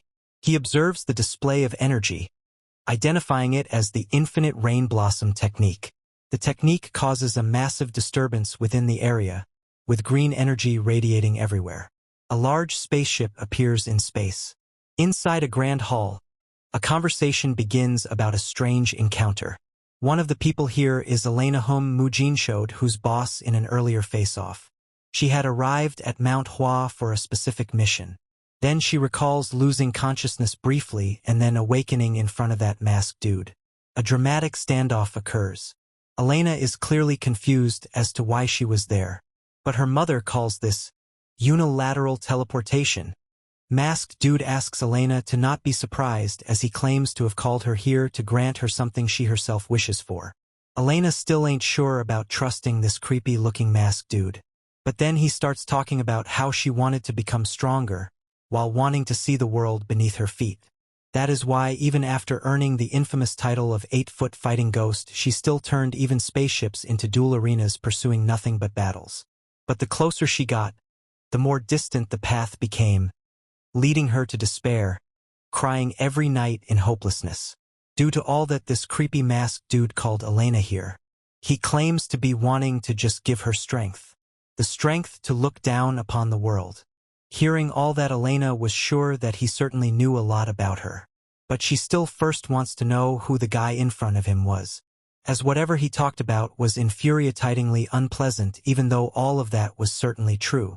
The masked dude, clearly tired of the conversation, stands up and says that she will understand everything after their clash. Apparently, talking isn't his strong suit, so it's time for action. After some time, we see Elena totally defeated. Ser Young presently is also facing the same fate. They both fought, but no matter what they did, it proved to be all futile against that creepy masked dude. All their moves were as effective as throwing marshmallows at a tank. To Elena, the smug villain once again says that he will make her strong just like him, because she is his daughter. But to Ser Young, the dude expects an answer to his question. If she answers, he promises to make her weak body strong at the cost of abandoning her useless mind. Then we see Elena finally show her mother the new strength which she received from that creepy masked dude claiming to be her father. It is some kind of steel fortification. Now, things are getting intense. I wonder if Ser Young will also receive something like this. Meanwhile, in another part of the story, we meet Sunja. All cute and stuff. The guy next to her, Robert, is freaking out, wondering why aren't they leaving yet, since they are sitting ducks here. But Sunja is focused on the radar blips. The radar is going beep beep beep for some reason. Then we take a look at their Optimus Prime-looking space truck soaring through the space towards a massive, ominous heavenly object, which looked quite massive at first but turns out to be very small from close up. Robert spots something ahead on the radar and reacts quickly, asking Sunja to tell the ship in front to move, or he'll deal with it himself. Sunja, staying calm, explains that she can't. When Robert asks why, the ship ahead may look small, but it's a Celestial-class battleship, far superior to their own. Then, she delivers the crucial detail. It belongs to the Heavenly Demon Sect, leaving Robert to realize the gravity of the situation. Robert's moment of realization hits him like a truck. Robert and Sunja walk alongside that peculiar big baby-like character, who calmly leads the way as if they've all stumbled into something much bigger than they anticipated. They enter a sterile, futuristic room, and the baby monk steps forward, facing a solitary figure seated at a table in the distance. The atmosphere becomes tense, like they're about to uncover something huge. At the table, we see a familiar face, Mujin, sitting calmly, cutting into his meal. He seems unfazed, just focused on his food, as if this is just another ordinary day for him. The baby monk, however, senses something. His eyes widen slightly, and the words cross his mind. That person! Robert, still puzzled by the sudden appearance of the baby monk, cautiously wonders aloud why someone from the heavenly demon sect would be here of all places. The monk, unfazed, calmly introduces himself as a first-class officer from the Disaster Safety Headquarters Central Committee of the Heavenly Demon Sect. This title alone sends a wave of shock through Robert. The baby monk approaches the table where Mujin is sitting, casually cutting into his meal, completely relaxed as if nothing unusual is happening. Baby monk tells Mujin to speak freely and comfortably. Mujin, while still focused on his meal, is told by the baby to stay out of the situation. He names the mastermind behind everything, Richel Archimonde. As the baby monk continues, he explains Richel's past. A once-renowned top scientist who was deeply involved in developing military weapons for the human government.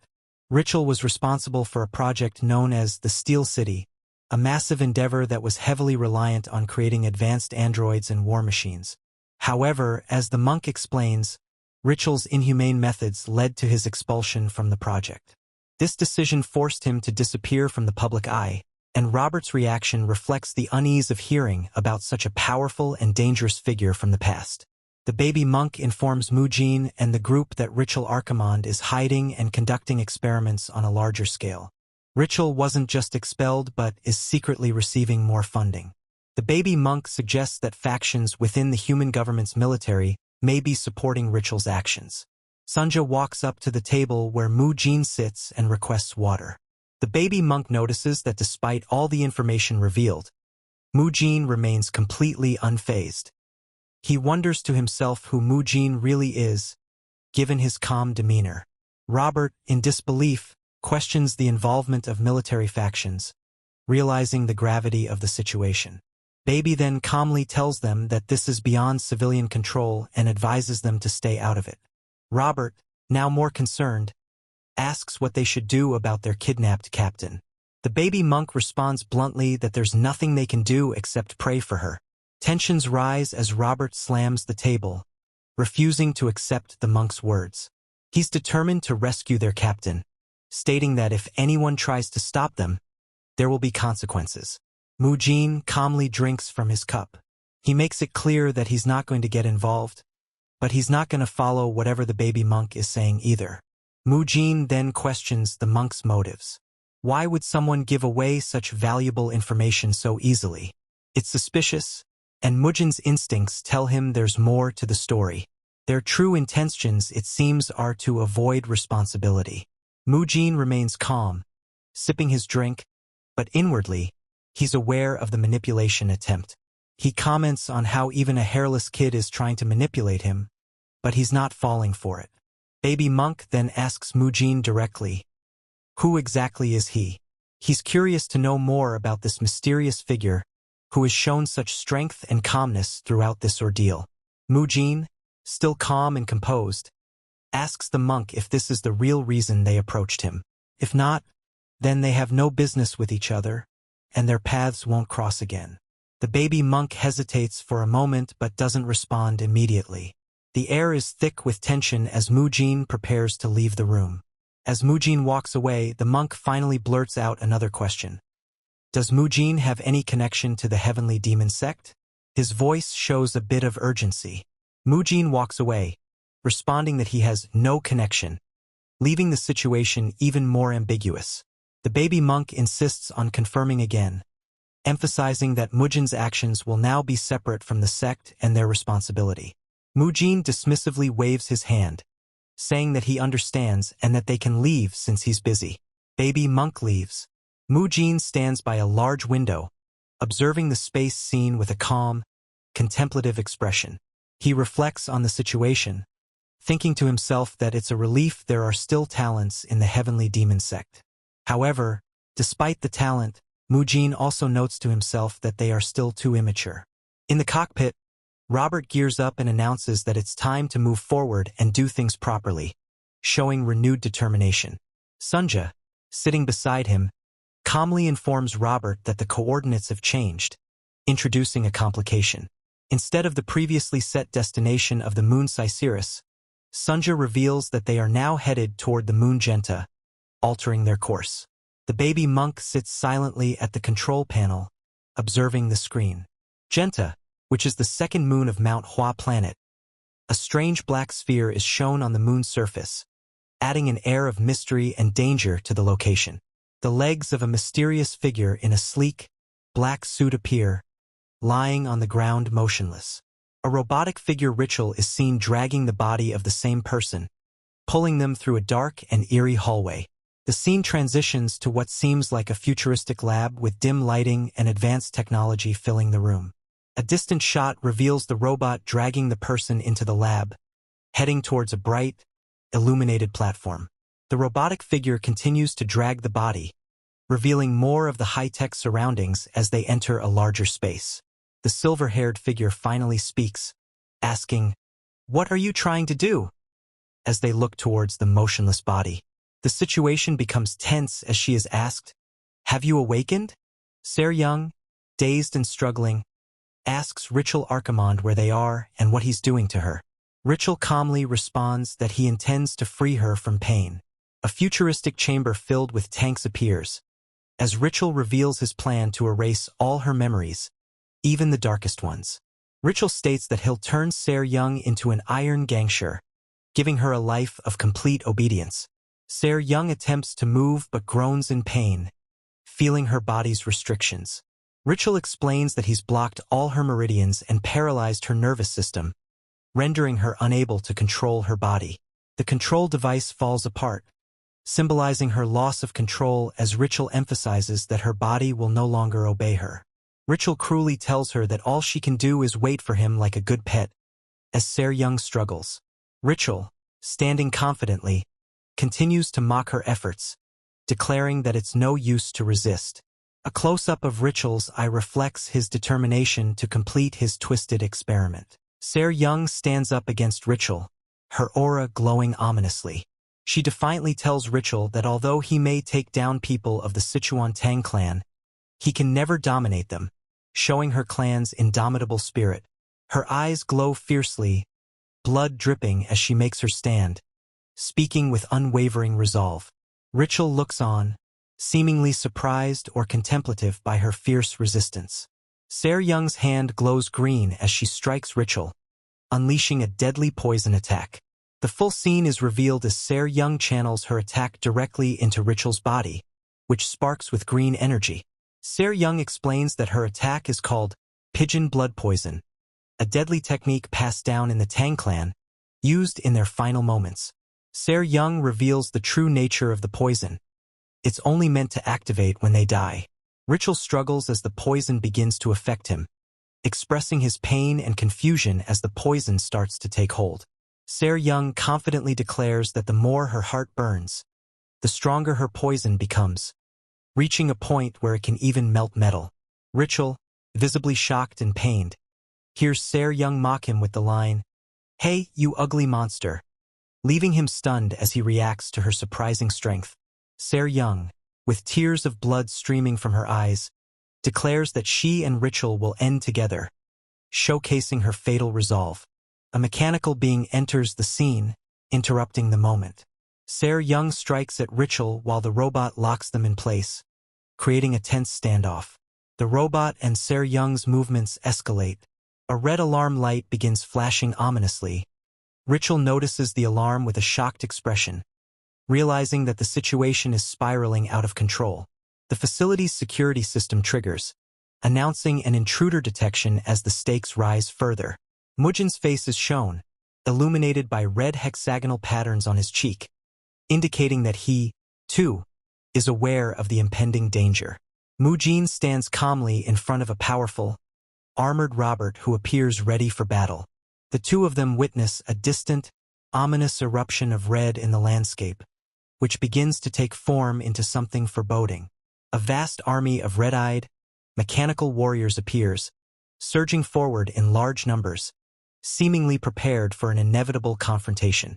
Mujin and Robert, now fully armored in his mech suit, stand ready to face an incoming army of robotic enemies. A massive army of robots, each with glowing red eyes and swords, charges forward in formation, making their approach toward Mujin and Robert. Robert, with confidence, tells Mujin to go rescue Ser Young, their captain, while he holds off the robotic army. His determination is clear as he takes charge of the situation. However, before Robert, in his powerful mech suit, can launch any devastating attack, Mujin springs into action. Robert reacts with surprise as something unexpected is happening. Mujin heads into a dark void, surrounded by red, glowing lights. The area is filled with flying robots, all moving toward a glowing red source in the distance. It seems like an ominous force is drawing them in. A massive explosion occurs, with debris and flames erupting into the sky. The fiery blast seems to have been triggered at the heart of the robots gathering. Robert, witnessing the explosion, is dumbfounded.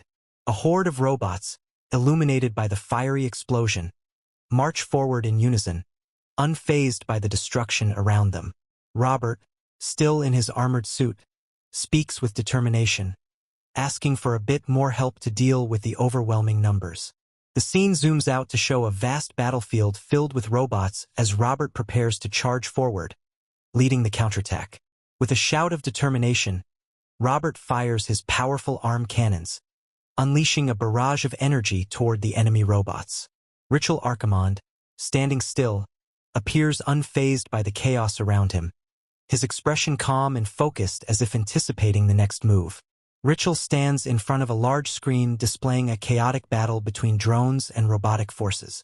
Robert is in the midst of battle, unleashing a barrage of heavy firepower toward the approaching enemy drones.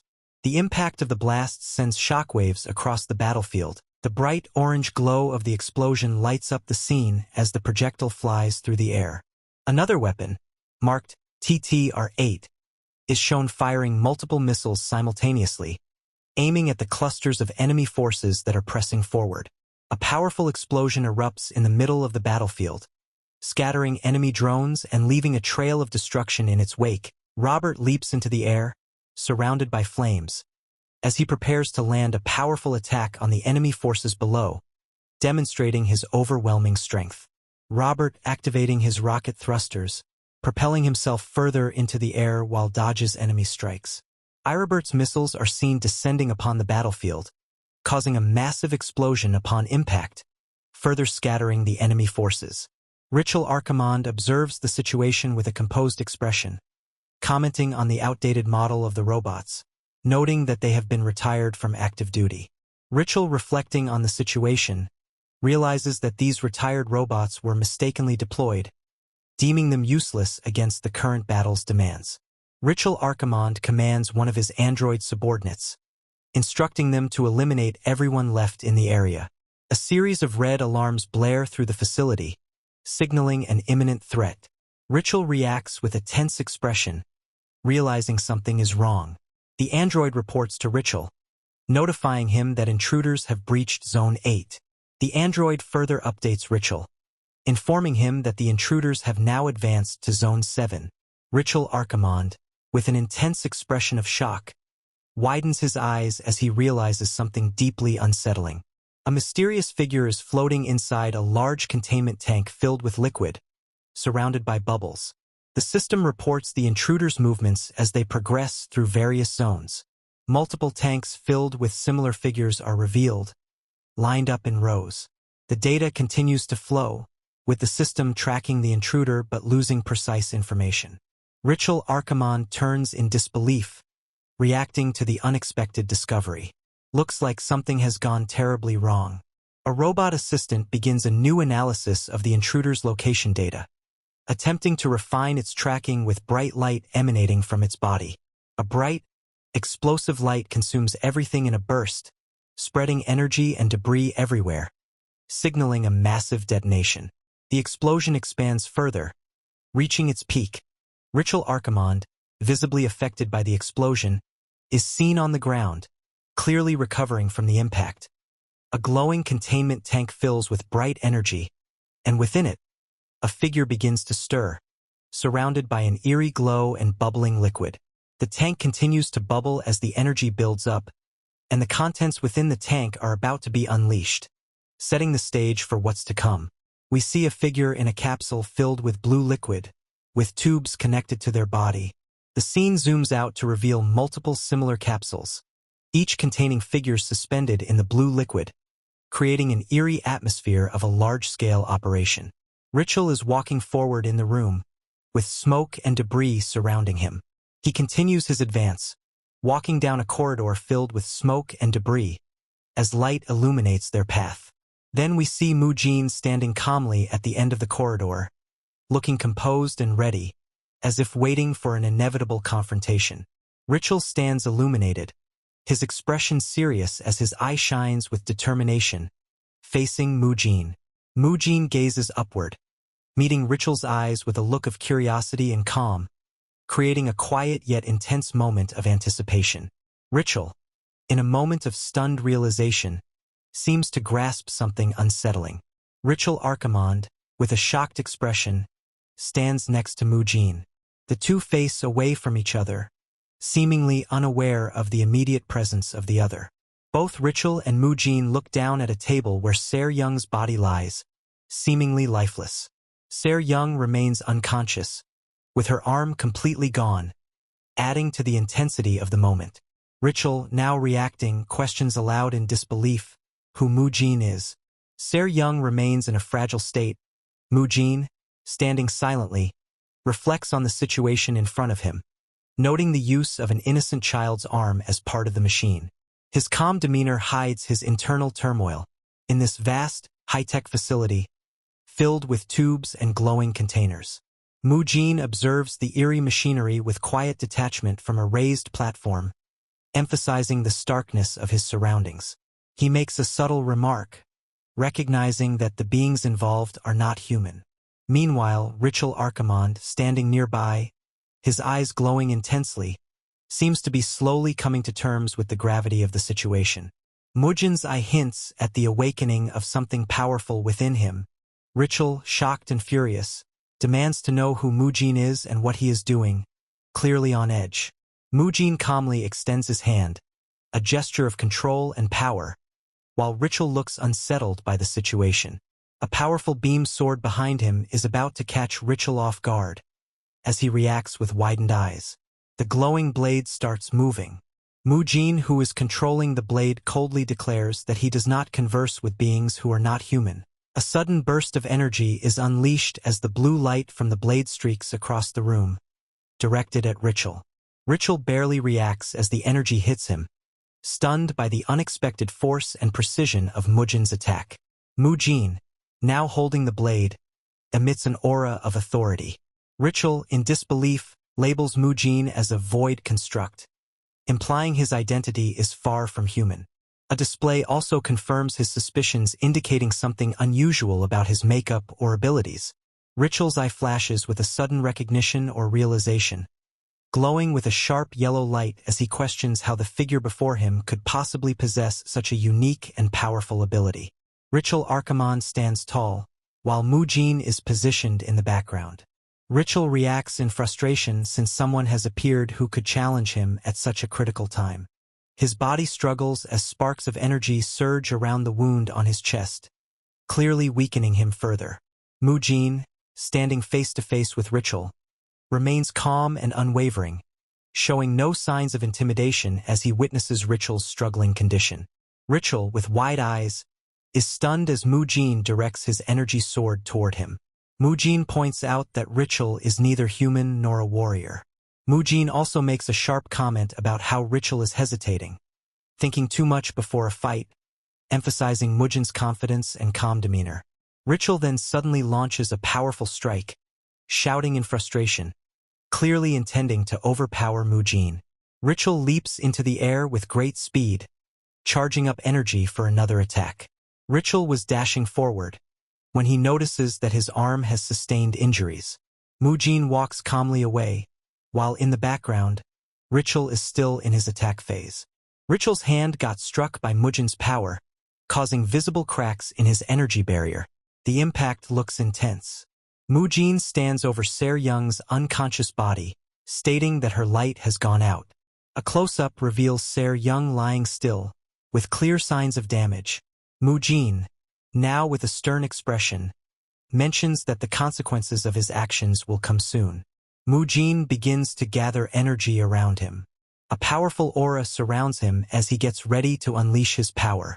Mujin's power erupts in a dramatic explosion, sending shockwaves through the area.